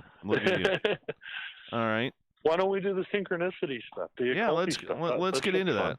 Let's get into that. What have you been working on? Well, so after the tremendous number of synchronicities that I had at the beginning of the year, of which Mr. Dave Scott was a part of, I had even more, and it kind of culminated with me finding a series of balloons where I shouldn't be finding balloons, and after that, then it really got nuts. So I had gone up to Oregon. I have land in Oregon, and I'm on the side of a mountain, and I'm well away from any city. There's like a gas station. There's a little tiny town, probably 20 miles away. And so I'm in the forest, and I'm up there because I believe, and I will be working to gather evidence of it, but I believe that there's some sort of a vortex or portal on this land that I own. In fact, I was I was told there was. We can get to that a little later. But I was up there trying to mark it because the way that I know where it is a series of trees had fallen roughly in a square. And so I know inside this square that weird things happen. So I was trying to mark it out because someday those trees are going to dissolve and go back, into the forest floor. And and I'm hiking through my acreage, and I came across a balloon, a happy birthday balloon in the middle of the forest on the side of a mountain. And so the happy birthday balloon is a thing, and it kind of what it means symbolically is that you're about to receive a gift. So if you're walking through a park and you see a happy birthday balloon on the ground or in a tree or whatever, that's emblematic of the secret chiefs of the Third Order telling you you're about to receive a gift. So I drive back off the mountain, and I go to the Best Western in Klamath Falls, and I'm staying in the Best Western in Klamath Falls. I got my mask on, I've doing the whole COVID thing. And I go out in the parking lot, and I call Alan Greenfield. And Alan is an amazing guy, wrote an amazing book called The Complete Cipher of the UFO Knots, and I've been very involved with that cipher, the NAC cipher, the UFO Knot cipher for the last 10 months, really getting into it. And I called him up and I told him what happened. And he's like, and he's like, well, you're about to receive a gift. And I'm like, yeah, okay, whatever. And so I'm pleading, Alan, you've got to teach me everything you know. It's been, I don't know, at this point it had been like 8 months, 7 months, 8 months of synchronicities and weirdness. I'm like, look, you got to just like do a brain dump. I need you to just like telepathically transfer all this knowledge into my head. And he's like, no. He's like, you don't need that. You're being taught by balloons, right? And it didn't really dawn on me. I'm like, okay, that's, okay, that makes sense. And so he said, you know what you need? He's like, you need a way to centralize what you're doing and organize it. I said, okay. He goes, you need a lodge. I'm like, okay. And he said, tell you what, it's like when you get home, I'll send you some examples of how, the various paperwork that you use to found a lodge, like a hermetic lodge. And why don't you, put together like a document that outlines what you want to do and whatever. And he's like, I'll certify it. I'll charter you, because he has a lodge and he's part of the Free Illuminist movement. And so he can actually certify you a lodge. And the lodge has this really interesting like lineage. So I'm like, okay, having a lodge and having a few people to share this information with and discuss it and kind of research and whatever sounds good to me. So I go to sleep. The next morning, I'm driving, and I'm driving in a place called Alturas. It's basically just a huge forest. I mean, there's no city at all. I mean, I'm 16 miles from any kind of a city, and I find a blue star balloon with a sports balloon hanging up in a tree. And I kept that. I kept the balloons that I found, except for that one because it's too high up. I have photos of it though. And I am driving, and so I pull off. I'm staring at it, and I'm driving down the road I'm trying to get to Reno, and I'm driving down the road, and I got Greenfield on the phone, and I'm like, oh my God, I just found a blue star balloon. And, we're talking about Sirius and the secret chiefs and all this stuff. And so I go home, I form the lodge. I took the blue balloon to be something significant, so I called it the Celestial Lodge of Sirius. And I had the lodge chartered as it's a hermetic lodge. In Free Illuminism, you can have something more Masonic in nature. I chose a hermetic lodge. And I had Allie Hartley, who's an amazing artist, do a really awesome kind of logo for it. But I chartered it as a research and educational lodge. So it's really about researching things and whatever. And so time goes by, a couple weeks goes by, and I'm sitting on a conference call. Because, the dirty truth about 40 researchers is that most of us have day jobs, right? We don't really talk about it, but most of us have day jobs. So I'm sitting on this conference call, and they're talking, and it has, it doesn't have a lot to do with anything that I have any control over. It's not really, it's very tangential to my life. The part that I had to be involved in had already happened, but I had to stay on it anyway. And I thought to myself, the secret cipher of the UFO knots is based on the English translation of the Kabbalah. And I thought to myself, I wonder if you could take the work of John Dee and take the Enochian alphabet and do something similar. And so while I was on a conference call, I reprogrammed the software tool that I use to do the secret cipher stuff. You can actually use it online. It's thesecretcipher.com. But I modified the software to use an Enochian alphabet. And then I ran some stuff through using the Book of Law, which is the basic book that everybody uses for NAC cipher stuff. And I got a weird result, and I sent the result to a friend of mine who's a musician. I don't know why, I just kind of felt compelled to do it. Right. And what my friend said, she said, that looks like a poem. And normally when you use the secret cipher of the UFO knots, what you get back is highly symbolic. That you can't really read it. You kind of read into it, right? It's very, very symbolic in nature. And in fact, that's how Greenfield found it, is that he thought to himself, well, what would happen if I put these names of people, names of these aliens from like the contactee era, what if I put it into the secret cipher, right? And he got back these crazy results, like, I forget the Orthon, I think it was Orthon, it was like a Venusian. Orthon equaled Jesus, like literally Jesus popped out of the cipher. And that's kind of the genesis of the secret cipher of the UFO knots. Well, in my case, what came out of it was something that looked like a poem. And so I'm not going to get into the other machinations that I do with it, but once I realized that, I was pushed, shall we say, to do some other things magically.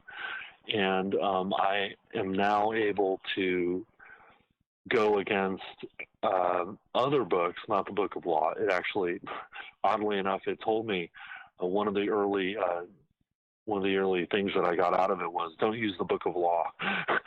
It said, it literally said, don't use anything that Aleister Crowley wrote. It's bad.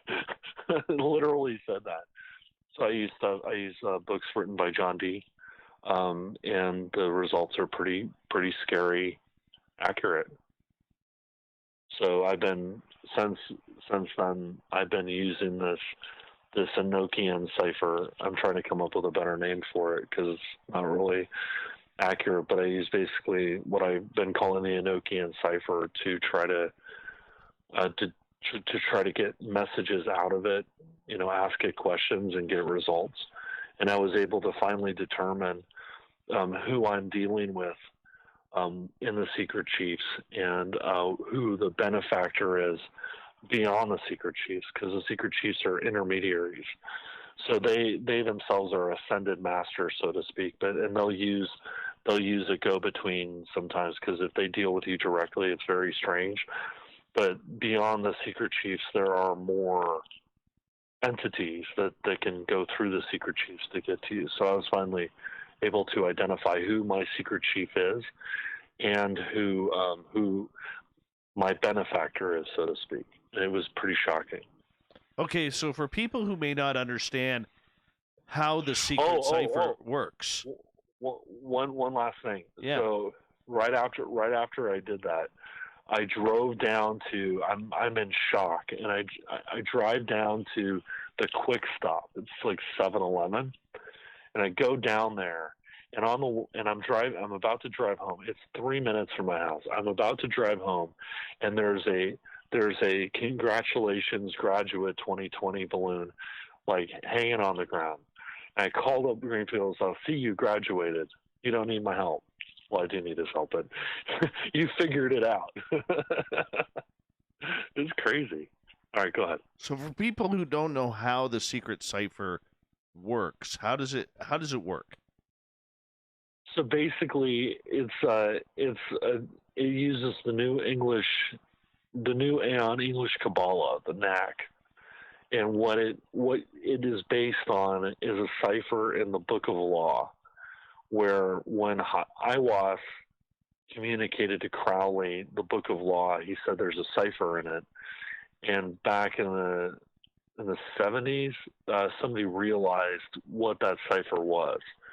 And basically what you do is you create use germantria, and you create a star, and you connect the letters straight across, and then you assign each letter a numeric value.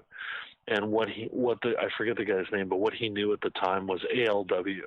Like A is 1, L is 2, and W is 3. And so he constructed a star based on this notion of ALW and the characters in between. And what it did is it skipped, I think, 11 he skipped 11 characters from A to L, and that's a 1. 11 from L to W, that's 2, and then you go around every 11th letter, 4, 5, 6, 7, so you have all 27 characters represented. And then the cipher is a number substitution cipher where the A equals 1, B equals whatever, L equals 2, W equals 3, and then what it does is it adds up the value of the words that you're putting into it. Then it finds other words and sentences and statements that equal the same number, the same number of same numeric value. And so that internally inside the cipher, when you run the cipher, you're committing a magical act, like you're basically executing a ritual, and that magically creates a result. I mean, it's mathematical, but it's imbued with a magical essence when you do it, right? And so, like, if you put in, what was one of the ones I tried early on? I think I put in, what was it? It was like the ritual, or the altar. If you put in the altar and you run it, you get a 93, and 93 is the numeric value of the secret chiefs. They sign things with a 93, which you of all people know very well. They sign the number 93, right? So the altar equals 93. So then you look through and you see, okay, there's all these other words that spit out that also equal 93, and you can start to deduce like a message from it. On occasion, you actually get real messages. Like my friend, her brother, who's a friend of mine in high school, he committed suicide, and she was very upset. And so she had been trying to contact him using the usual methods, and she couldn't really get a hold of him, so to speak. And I said, well, and she got this weird image on her phone one day, and I said, okay. And she's like, I don't know what to do. And I said, well, the obvious questions, do you know what it's a flower, do you know what it is, blah, blah, blah. We couldn't figure out where this thing came from. And so eventually she figured out the name of the flower, I think, was the Song of India. So I put the Song of India into the secret cipher. And what I got back in the 120 results, I think line 58 and 59, it said I put, what was it said? It said something like I put it there. Or it said like I put it and then I put it there. No, it said I put it there, and then it said like I love you, and it was like on top of each. I have a screenshot of it. It's like on top of each other. It said I put it there, I love you. It was literally came out of the cipher, and I called her up and I said, according to the secret cipher, it said I put it there, I love you, and she knew it was put there by her brother. So it has a variety of things it can do. You can't like put in names into it, but it can literally do readings. It's pretty crazy. Who invented this? I can't remember the guy's name, but I think it was in the late 70s. What Greenfield did is Greenfield figured out that it has a reference to UFOs and what he calls ultra-terrestrial, so Bigfoot, cryptids, UFOs, ghosts. He believes, as I do, that it's all kind of an ultra-terrestrial thing, that they're all connected somehow. And he pioneered the notion that there's a connection between like UFO sightings and results that you can get in the secret cipher. So for like Greenfield, who's the master, he can put in like various information into it, like a location and whatever. And what he'll get back is a location of a UFO, the next UFO sighting. So, I don't completely understand that part of it, but if you put in the location, if he puts in the location of a UFO sighting, he can tell you where the next one's going to be. He just can't tell you when, and you can go out there and you'll have an experience because they're transmitting the information through the cipher. Okay, so if you ask, you're basically asking. You're asking the secret chiefs to give me information. The information comes back to you through the cipher. Who are the secret chiefs? They're ascended masters. Like in your case, right? When we had that incident happen, the go-between to the secret chiefs was a French occultist from like the turn of the century Remember, Greenfield figured it out, Yeah. and he was the go-between to the secret chiefs. And the secret chiefs are kind of like they're like ascended masters is the best way to describe them. But they're, they serve a higher order themselves. So like in my case, what I was able to deduce from the Enochian cipher is that you don't necessarily have a secret chief. You have the secret chiefs. In my case, I have a secret chief, and my secret chief is John D. And so John D is my representative secret chief. That when the secret chiefs communicate with me, I'm effectively talking to John D. Who's John D? And John D was he was a lot of things, but he was the court astrologer, and he was a magician, an alchemist under Queen Elizabeth I. Him and Kelly are the ones that really pioneered Enochian magic. So he is a secret chief. He is an ascended master. So when I communicate with the secret chiefs, most likely I'm talking to D, and then D is representing another thing further up the stream. So there's a benefactor beyond D that is communicating through D to me, or in some cases I communicate directly. Why you? I have no idea. That's the question of the year, man. I have no idea why me. And in fact, it gets worse. That once I was able to determine who my benefactor was, who my benefactor was, then it really gets crazy. Now I need to disappear for 3 minutes. Okay, give me 3 minutes. All right, 3 minutes. Olav Phillips. All right. That's who we're talking with. I told you it was going to get a little woo tonight. Told you. I can't believe we got 112 people here where we missed the first part of the show. That's pretty stellar. Pretty stellar.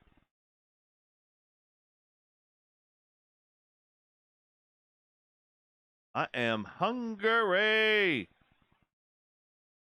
We're not doing commercial tonight.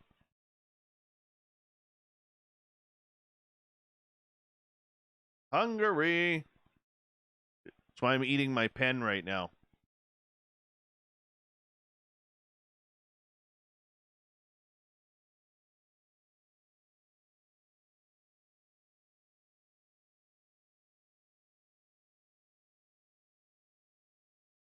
Sure.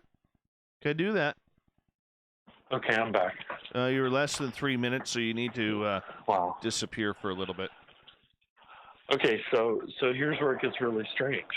Okay. Right? If that wasn't strange enough for you. And the way that I was able to deduce this is I basically asked the Enochian cipher, I said, who am I talking to? I literally put in, who am I talking to?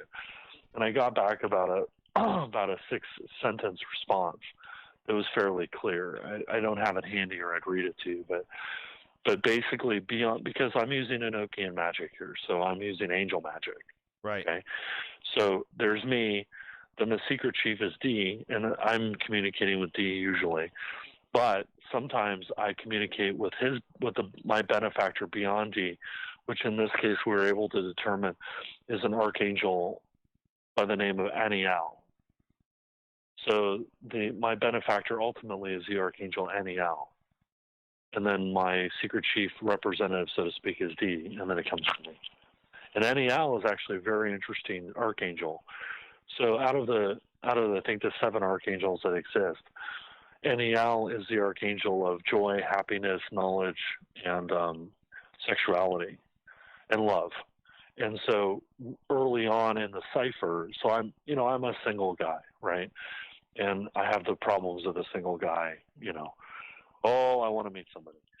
And so I put in, I would put questions in, and sometimes the result I would get back had nothing to do with the question I put in. It had to do with my love life.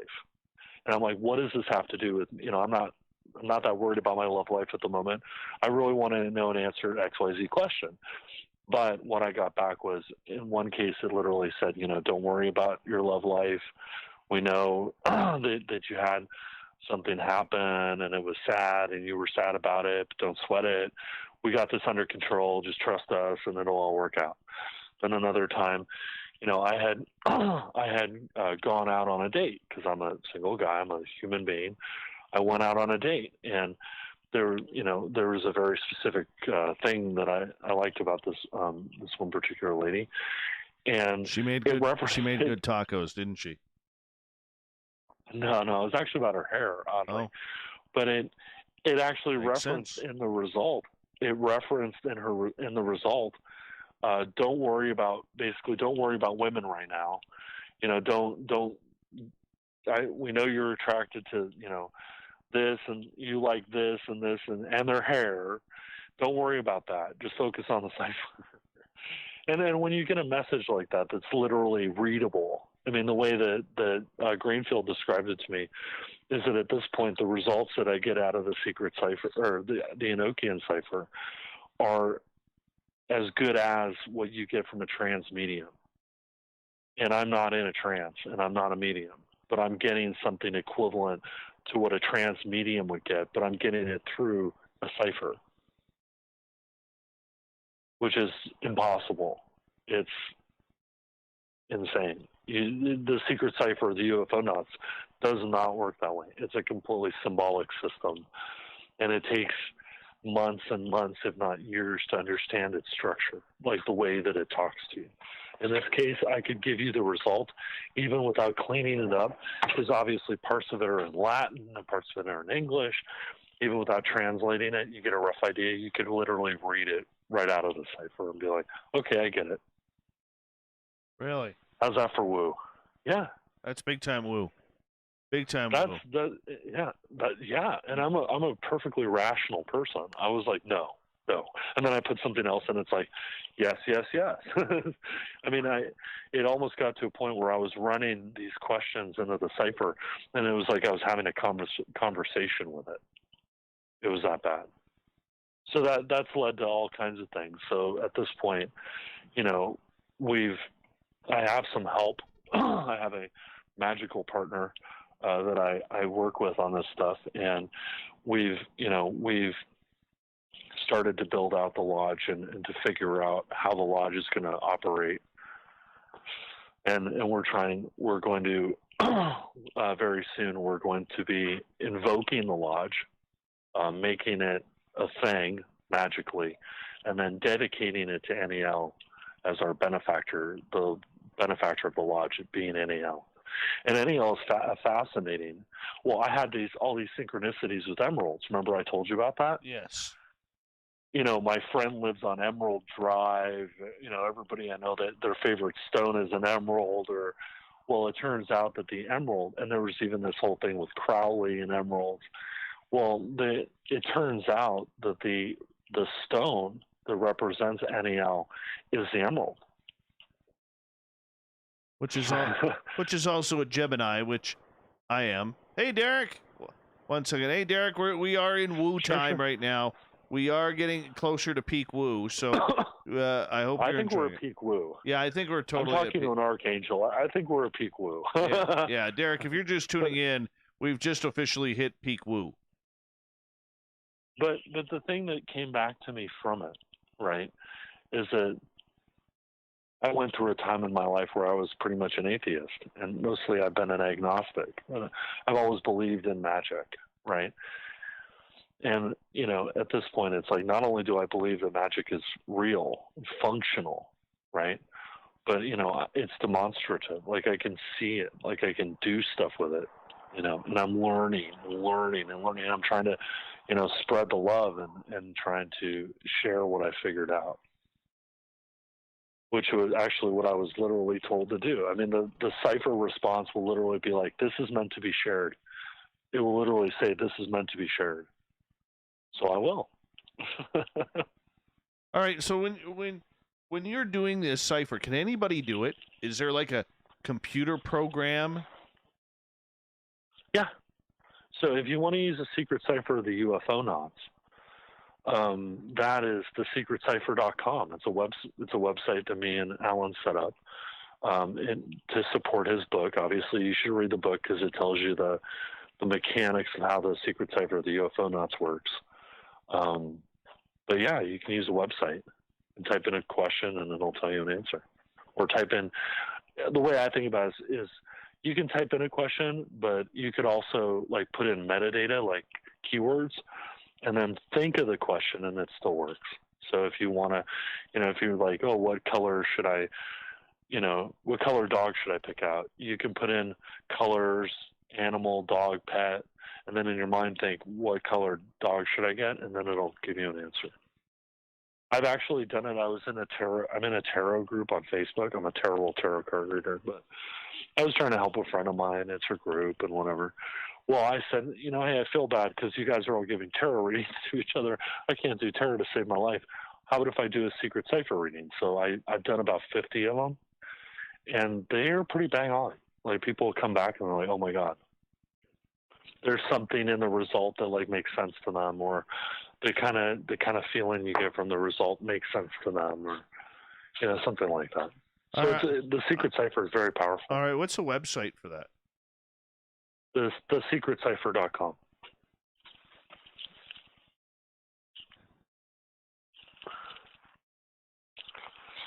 No, I think we're at maximum woo now. Are you sure? Because it's saying the IP address could not be found. Try secret cipher. Try secretcipher.com. Try that. That does. It goes over to Puffing Picasso art class. I will send you the damn link. Send me the damn link. Speaking of peak woo, since we're at Stu Gerson type of woo right now, we're at peak Stu woo. He is asking, what are the UFO nuts? They're ultra-terrestrials. So basically, their source is indeterminate. Right? We don't know. They could be interdimensional. They could be from the future. They could be from the past. We don't know. But they're entities that are they're not from here. Do you know who they? I guess that's the best way to. Do you know where they are? Well, I think they're interdimensional. At least some of them. Right. I think some of them are interdimensional. Right. But a UFO, I think also some of them are from other planets and other star systems and maybe other galaxies or whatever. But even then, it would still, they're beyond, their technical capabilities are beyond ours. And by the way, I'm an engineer. I'm not crazy. I'm an engineer, so I'm pretty grounded. So the fact that I figured this stuff out, it actually scared me at first. Maybe I spelled cipher wrong. CIPHER. Yeah, I spell it with a Y. Oh, no, it's an I. Try thesecretcipher.com. Well, look at that. Yeah, Input test phrase. Yeah, type something in. What would be a good Put one? in the altar. Put in the altar. I'm going to try. I'm going to try spaced out radio. See what it says. Okay. All right. So what you're gonna go ahead. So what does this mean? Okay, so what you get is a number. What's the number? The NAEQ sum is 173. So that's an 11. And so that so hold on. 106 matches. So that's an 11. So the reason that that's interesting is because 11 is the number that represents magic. Okay. So now if you look at the 106 results, you'll start to get a sense of it. The first thing I would do is look at the 106 results and look for anything that actually as a phrase makes sense to you. You'll know it when you see it. It'll jump out at you and go, oh.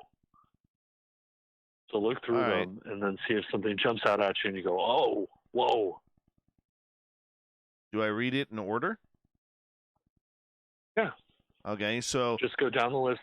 So you don't have to read all 106 results, but just look for one that seems to jump out at you like oh boy, that's a weird, something that pops.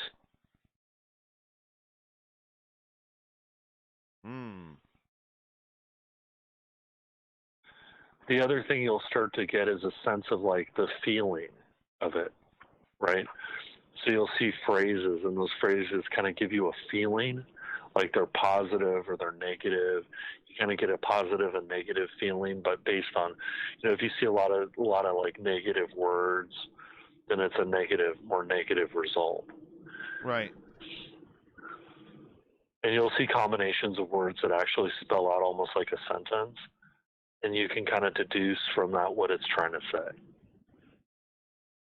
So weird, man. And remember the words may be out of sequence, so just you'll know because it'll kind of pop to you. I mean, is there anything that kind of pops out?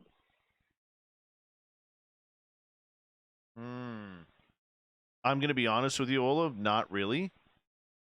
Okay. Let me try. No, don't give up yet. So what are some of the more interesting combinations of words that you see? To victory and joy. Okay.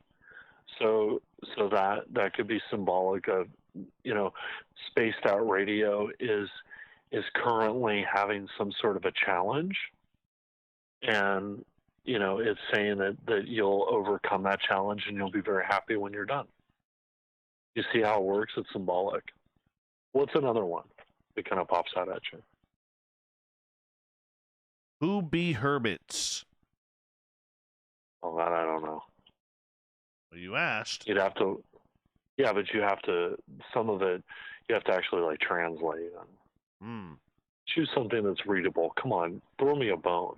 All right. Women beware if. I thought that one was funny. Okay, so something in spaced out radio, you should be aware of a woman. There is a woman attached to spaced out radio that you should be aware of. Maybe it's not if, it's of. See, it's a slightly askew. It's not perfect. So that tells me there's a woman out there that's somehow associated with spaced out radio that you need to be aware of and be aware of. It's that damn Captain Shirk. That's who it is. But you see how it works now. It's Shirky Poo. Totally Shirky Poo. But you see how it works now, that you've got a result back. You just you go through each line and you kind of look at it and say, okay, well, how does this kind of make sense? Right. Victory and joy. You have a challenge. You maybe have a challenge with spaced out radio. There's a challenge that you're going to overcome, and then when you overcome it, you'll be very happy. That's how I would interpret it. The other one, there's a woman or women, but I would say probably a woman out there that's attached somehow to spaced out radio that you need to be very wary of. Like I said, it's Captain Shirk. She's dangerous. She tells a lot of shark stories, a lot of snake stories, Guinness Book of World Records stories, things I hate. But I am happy to be able to say that Alan and I are working on a book about this stuff, the secret cipher, how to use it. And we're gonna talk about other secret ciphers that exist. And tentatively we've titled the project the Secret Diary of an occult cryptologist or occult cryptographer. Because there are other ciphers too, right? There's the Bible code. I mean, there's a whole series of various ciphers there's the Enochian cipher, the original one that he used to encrypt the work that he was doing. So, there's a number of ciphers in occultism. But one of the things that it's leading me to is what I call occult engineering. And from my perspective, like when I look at occultism, like I don't see it as a religion. I see it more as like a lost science that once upon a time, we knew how the cipher actually worked, right? We don't really. I mean, we know, it's a number substitution cipher. It's been around since the Roman era, but the magicalness behind it is still somewhat obfuscated. And I think that some of these things we used to understand. And so, I think of myself as more like a 14 researcher, but also, you know, an occult engineer, because I did engineering to build this and this thing we call the lexicon. The lexicon is an extension of the next cipher. Basically, Right. it allows you to search other books beyond just the Book of Law. So you can search the Bible, the Principia Discordia, you know, the various books that Crowley wrote were dictated to him, like in the case of the Book of Law. You know, and you get results, and you kind of you know if it's working because the results you're getting make sense. Like if you're kind of drifting off, then what you get out of it is total garbage. It's just there's nothing that's really readable. Nicole, So it's like a weed. yeah. Nicole is asking if numerology works in the cipher. Yeah, I mean, yeah, it can. Again, you know, I determined that the output number was at 173. Numerologically that represents an 11, and that is a good number for you to have, because that's the number of magic. So, you know, that means that there's something magical about your show, which, considering the ups and downs you've had, you know, the show is still going strong. You have an amazing audience, and you get great people on, and people love your show. I would say that there's something magical about it. All right, let's try another one here. Okay. Our slogan, we own the night. Mm-hmm. So it's a 181, which is a 10, which is a 1. That's a 10. Right. I forget offhand what a 1 is. Numerology is not my strong point. I remember certain numbers. Dwell, O winged snake. What's the symbol that's on the patch for We Own the Night? Isn't it a dragon? No. I thought it was. What's the one for We Own the Night? Don't have one. We're creating one. No, the military one. Oh. I thought it was like a dragon or a serpent. Just put in like top secret patch, We Own the Night. I'm looking at it right now. Oh, son of a bitch. It is a serpent. Yeah. Oh, no, hold on. That's a skull and crossbones. That's the skull with the big teeth. What is this one? Oh, yes. The NRO has like owl eyes or serpent eyes. Right. Owl eyes. The F-117 has a skunk. A Grim Reaper skunk. I want to see this, because usually patches have weird numbers. So 1, 2, 3, 5, 6, 7, 8, 9, 10, 11, 12 stars. That doesn't make sense. The stars represent. So on the NRO one, the stars, it's a representation of a constellation of satellites. Yeah, that's on the Operation Desert Storm. This is the F-117 one. Well, I don't know. I mean, sometimes one of the things that I will say about the cipher is that sometimes you'll get a result and you'll be like, that is bizarre. And then like the next day or the day after, you'll see something or something will happen. And you'll be like, oh, that was the result. So, you know, like tomorrow you might be reading a book and see a picture of a winged serpent. If you do, then something on that page is relevant to you. Right. So just be aware. Be aware that it sometimes the results. I know it's a bit of a cop out, but sometimes the results happen downstream. Like you have to give it some time, then something will pop out at you. Right. But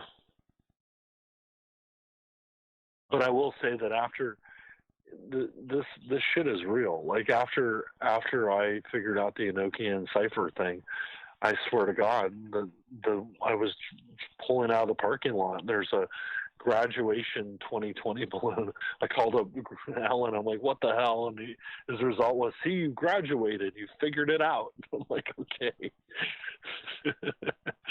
I'm at the event horizon of a black hole. You're telling me that I just figured it out? No, I got to go down the thing first.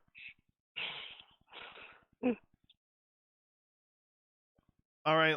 PBR wants to know. We're going to change topics here for a second. He wants to know about Solar Warden.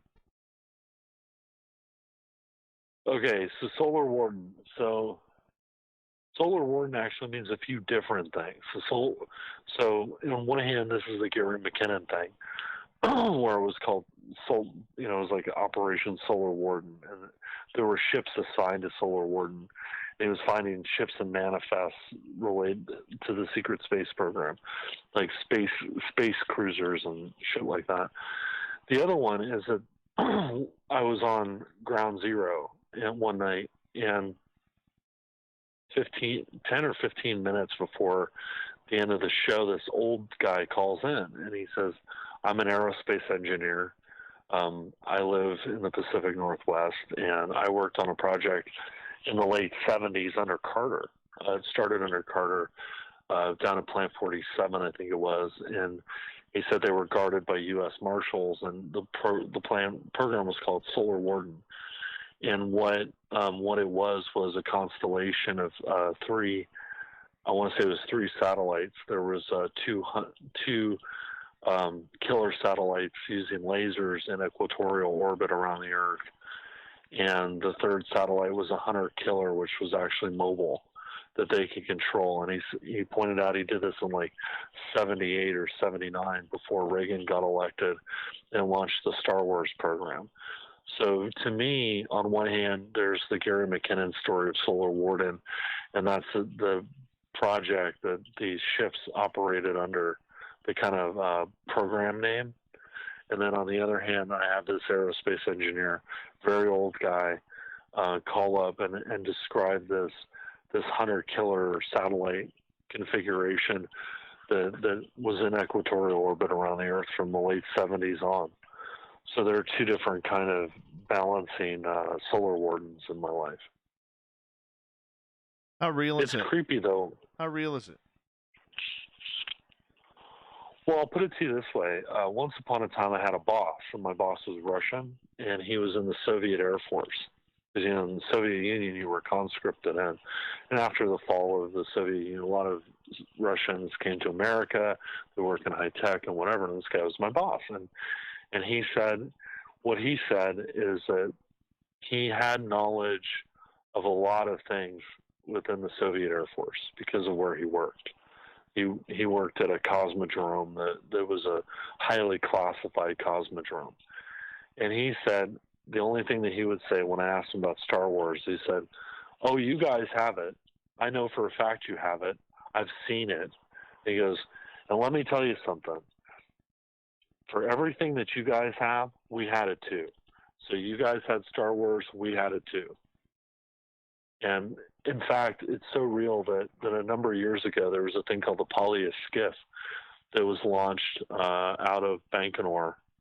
And it was basically a defense satellite, very large defense satellite, like the size of a space shuttle, like satellite. This thing had lasers and it had nuclear weapons and all kinds of crap on it. And they launched it. I mean, they got it into orbit. And one of the technicians at the ground station sent it a command to unfurl the solar panels. And it unfurled the solar panels and became active. And they were communicating with it. Everything's great. They claim, the Soviets, Russians, whatever, they claim that the guy sent the command, accidentally hit the up arrow key or whatever, and sent the command to unfurl the solar panels a second time. That caused a software glitch, a bug in their software was tripped, and it fired the maneuvering engines and forced the Polya skiff into a ballistic orbit, which would eventually cause it to burn up on reentry, and it was destroyed. But nobody's ever been able to prove that it was actually destroyed. It was never tracked going into a ballistic orbit. In fact, it went off the map, and the U.S. doesn't know where the hell it went. It just kind of vanished. It's almost like a hunt for Red October. Yeah, I would argue too. The Polyus skiff is still up there. It's probably sitting at a Lagrange point, which is a gravitationally neutral point. It's probably sitting up at a Lagrange point or something, waiting to be activated. But it's a full-blown battle station, and it's actually the last that I know of in a series of a whole bunch of battle stations that they actually put in orbit. It's a known fact that they had put these defense stations in orbit. The first one was armed with a recoilless cannon, but after that they started to put them up with lasers and other more exotic weaponry. And they were crewed for a while. The last couple of them, they were automated. But it's a known fact that they were actually launched. What was the purpose of it? Well, the Soviets claimed it was a Star Wars kind of thing. They wanted to shoot at us. But you could argue it's for something else. I mean, that's the argument of STS-48, right? In STS-48, you see an object come in at the lower portion of the screen, and then you see some sort of a flash. And they figured out that it was near Pine Gap, actually, in Australia, which is a huge NSA, NRO kind of like listening facility that intercepted telephone traffic off satellites. Well, there's a flash, and then you see this thing basically do a U-turn and start to fly away from the Earth. You watch it do the U-turn and start to fly out, and then you see some sort of a high-velocity projectile go in front of the camera out toward where this thing is going. And the argument is that you watched a Star Wars system activate and actually shoot at whatever this thing is that was coming into the Earth from outside the Earth. Really? It's pretty stunning. Yeah. Oh, yeah. Yeah, watch STS-48. It's creepy. Now, with a lot of these craft, where does the TR-3B fall into this category? Well, the TR-3B is an experimental space plane. You launch it with a rocket, then it lands. What it's actually doing up there, nobody knows. It's top secret. So it just kind of orbits the Earth and does stuff. It stays up there for like a year at a time. And it has a cargo hold. How many are there? I have no idea. Ballpark. If I had to guess, I'd say there's probably 3. There's one in orbit at a time, but I think they've got a backup. They've got one that they're prepping and then one that's in orbit. So they'll spend a year prepping the next one, but I have no idea what it's doing. Nobody does. It's a big secret.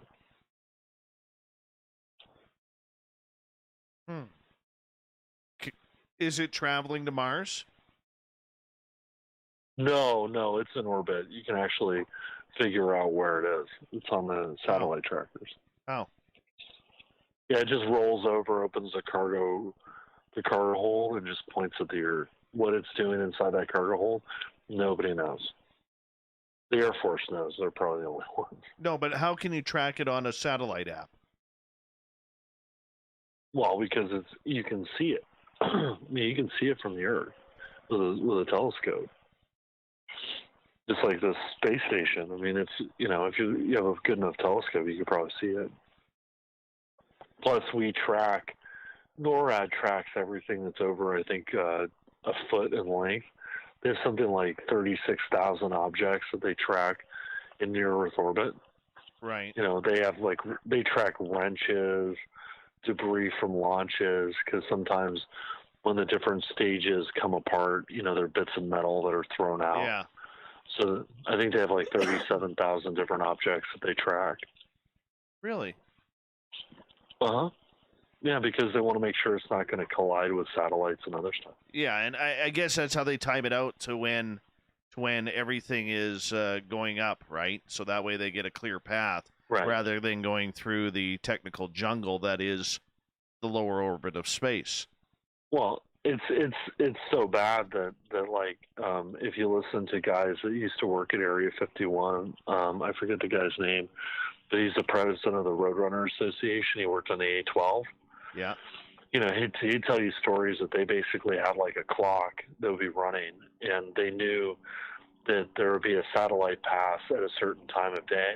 There was a Soviet surveillance satellite. And so 15 minutes before the satellite pass, they started pushing the aircraft that they were working on or whatever into the hangars that they would cover with like a beige tarp. In some cases, if they cut it too close, sorry, I was in a helicopter flying over my house. If they cut it too close, they would tarp whatever they were working on with the beige tarp, and then they would actually tarp themselves. That they would lay down the tarp and like lay under the tarp and cover themselves as the satellite passed over. So, you know, we even knew when the Soviet surveillance satellites were going over us. Right. They knew too. Yeah. Right. So I mean, we know where almost everything in orbit is. Right.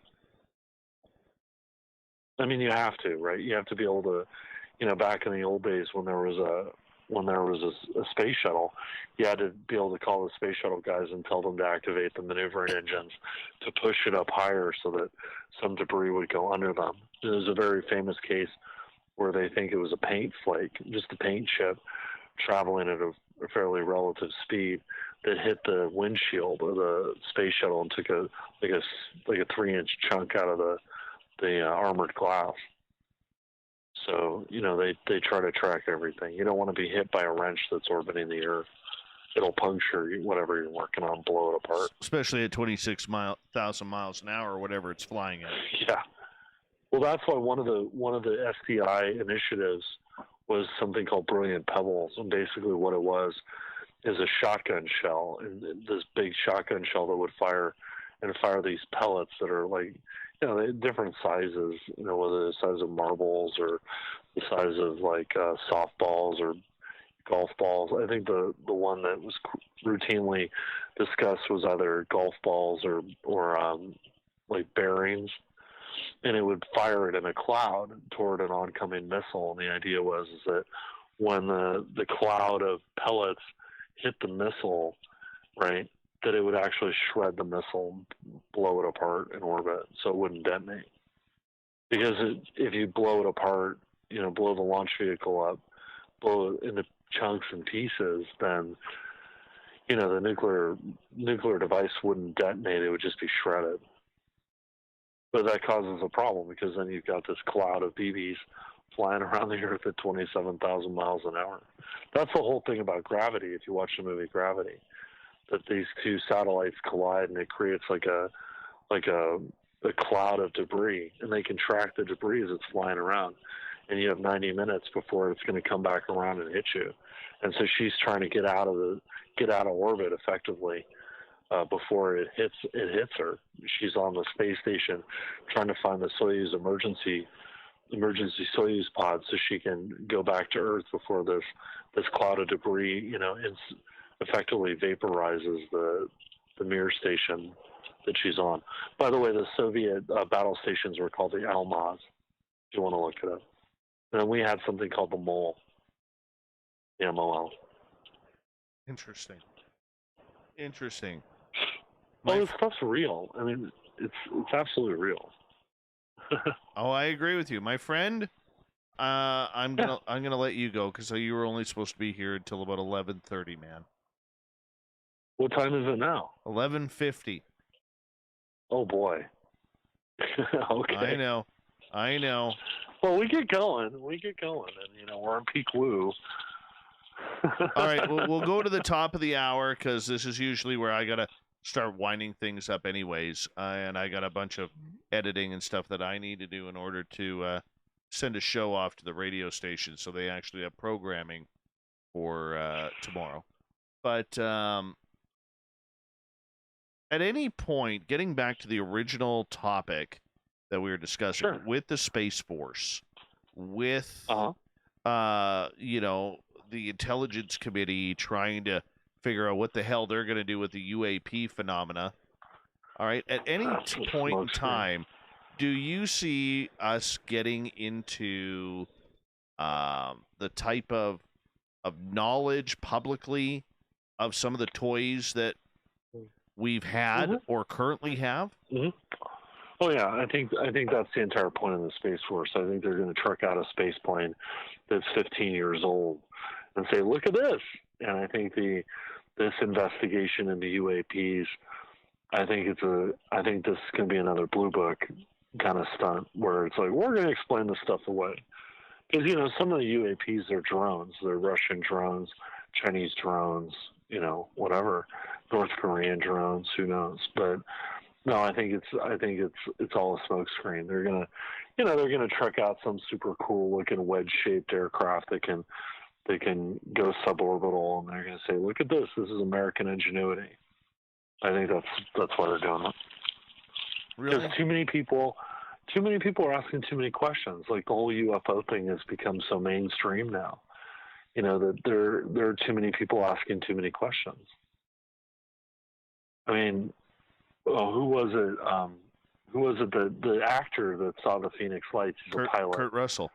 Kurt Russell. Actually, there's a good conspiracy about Kurt Russell, but Kurt Russell, you know, it's like everybody knows who this guy is. It's like I saw the Phoenix Lights. It was really fucking strange, and you know, it's like then people start to go, okay, well, I wasn't crazy the other night when I saw a triangle fly over my house. They start to ask, they're like, hey, Air Force, what the hell is that? And they don't have an answer because it's a top secret, you know, it's a top secret aircraft or it's a TR-3B or whatever, and they don't want to discuss it. So they need an explanation. So they engineer things to cover it up. I mean, when the predecessor to the SR-71 was flying, the A-12, the CIA used to actively implant stories that the A-12 was a UFO. And actually, KGB operatives would infiltrate UFO groups to do sky watches to try to catch sight of it. Because the KGB was convinced that these UFOs that people were seeing were experimental aircraft. So they sent in KGB intelligence officers into these UFO groups and infiltrated them. And then the FBI and the CIA would infiltrate it and watch the KGB operatives. So this whole thing has been used as a you know, smokescreen for a very long time, from the 50s. Interesting, man. I would love to see some of these toys, even if it's the Aurora. I would love to see it come out. I really would. I think the Aurora is old news. Yeah, I mean, we don't see a lot of donuts. Yeah, we don't see a lot of donut on a, you know, contrails anymore. I've seen it twice, and it is amazing to watch. It is absolutely mind-bending. I mean, you see this little black dot like screaming across the sky. And it's just like bang, bang, bang, bang, bang. It's like big white explosions. Like bang, bang, bang. It's just like pop, pop, pop, pop, pop. I saw one at night and one at dusk. And it was absolutely mind-bending to watch it. And it's fast as hell. I've only seen the contrail once. And that was when I lived on Vancouver Island. I believe it was about 1999. And we... Shows how old it is. Yeah. Yeah, and the contrail looks like an old school telephone cord. Yeah, it's weird. And I think that, you know, they probably will truck out the Aurora because, you know, they're way beyond the pulse detonation engine now. You know, they're into the aerospike. The aerospike engine is really incredible. And there's photography of aircraft that appear to be using an aerospike. And the aerospike only works at altitudes above 50,000 feet. So, you know, the air below 50,000, I think, is too dense for it to work. So, you know, you've got to use some sort of conventional engine to get it up there, and then they turn on the aerospike, and that thing's gone. I mean, it makes an SR-71 look slow. Incredible. It is. What do you think's out there? What do you think's out there right now? Do you believe there's an SR-72, or do you believe there's an SR-75? What do you think's out there? Well, yeah, I mean, I think that if you think of the SR-71 as a second generation spy plane, the U-2 being a first generation, you know, I think we're probably on that 7th or 8th, 9th generation version now. I think what I was seeing at Mount Adams, the triangular aircraft that I was seeing at Mount Adams, I think those are probably more like 6th or 7th generation, you know, high altitude, high speed aircraft. But you also have to remember is that there's a shift now from building something that's purely a surveillance aircraft, which is the SR-71. It had no offensive payload. that now they want it to be a spy plane and a bomber or a spy plane, and it'll do this. I mean, it has to have a multi-role capability. So, I think what you're seeing now is the genesis of these multi-role high-speed fighters that can travel extremely high altitude. Because the low altitude stuff's taken care of by drones. I mean, the Predator drone proved that we didn't need, A-10 Warthogs flying around blowing stuff up. We can send up a fleet of Predator drones and take care of it like that. And they just orbit up there until they got something they take a shot at. So, you don't have the problem of duration with a pilot. Pilot gets tired. Pilot has to eat. Pilot has to pee. It's a robot.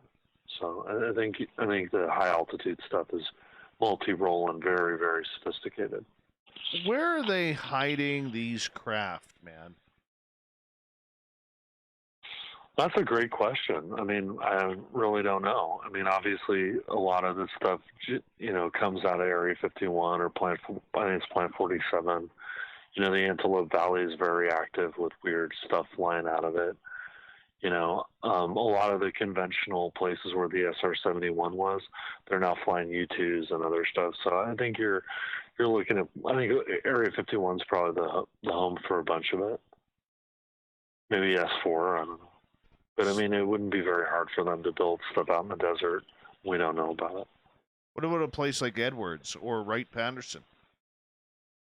Too many people? Wright-Patterson has too many people. That's the Foreign Technology Division. That's more about dismantling stuff. That's like moon dust shit, where things crash and they recover it, and they back engineer it. No, I think Edwards maybe. Sure, it's out in the desert, middle of nowhere. The problem with Edwards is that everybody knows about it, but that's the problem with Area 51. And Edwards, there are plenty of places you can go with some high-powered binoculars and go watch stuff. Area 51, for decades, they've been buying up and seizing all the land around it. So at this point, if you want an actual, place where you can see Area 51, you're miles and miles away. I mean, you need a massive telephoto lens. So probably Area 51, I would guess, is the big place. But there's oh God, what's it called? There's a Canadian Air Force base where some of this stuff's supposed to operate out of too. I forget the name of it, but it's in the middle of nowhere. It's like a lake. Right. Yeah. So some of it probably operates out of there. Who knows? Maybe they have bases in the jungle in South America. Who knows? Maybe they can submersibly launch some of this stuff. There's a place called Autek where all kinds of weird things are seen. I mean, lights in the sky, balls of light over the ocean. That's all Autek. Autek's like the Navy version of Area 51. In fact, I've heard some crazy stories about Autek. You really want to get into some woo. I've heard crazy stories about Autek. Well, let's hear it. Well, one of them is that submarines that are going into there's a kind of battleground around Autek where they test things, and I've heard they go through degausers. The submarine will actually go through a degauser that like messes with its magnetic signature.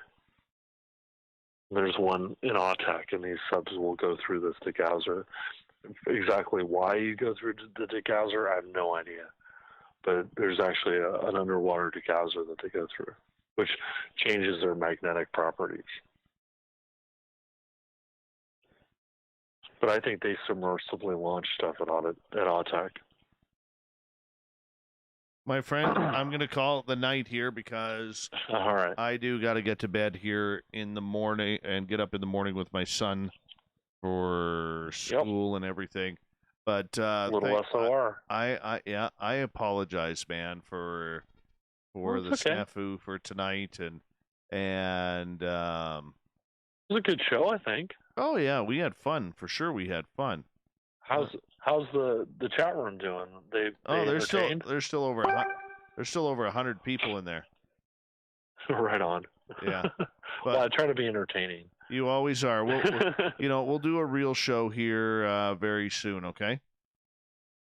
Yeah, anytime. I'm always happy to come on the show. I love doing SOR. Yeah. So Thursdays let me know. Thursdays are best for you, though, right? Yeah, Thursday or Friday. Yeah. All right. Yeah, we'll book something soon. Okay. All right, brother. You take Cool. care. Okay. All right, man. Have a good night. You too. Bye-bye. All right, bye. Now you can see why I love Olav Phillips, man. He is just a class guy, very calm demeanor and everything. So, the good part about it was I got a lot of the editing done, and I'm glad you guys enjoyed this show. I'm debating whether or not I should leave it up because I really don't know how to edit on YouTube. I can try. It'd probably be a good exercise for me to do that, but yeah, maybe I'll debate whether or not I leave it up. I'll see if I could edit it tomorrow or something. I don't know. But I want to say a big thank you to Nick and Nicole, Fapster, Pastor Keith, Northern UFOs, Kimberly, and Lee for the super chats tonight. You guys were absolutely amazing. I don't know if I deserve all of that, but it's very humbling to say the least. And thank you for doing that. We really do appreciate that. And yeah, tomorrow night, Ronald Moorhead, the Sierra Sounds. And during the day, I will actually be going out to where I heard my personal talking Bigfoot. So I'll have an update on that tomorrow, and hopefully the system will be working perfectly, which it should. And yeah, we'll get it all figured out and everything ready for tomorrow night. And much love to all of you. Thank you for being here, and thank you for your incredible patience for what we did tonight. And much love. I'm going to end the stream now, so you guys all go have a good night and get some rest. We're going to have a great show tomorrow night with Ronald Moorhead. Good night.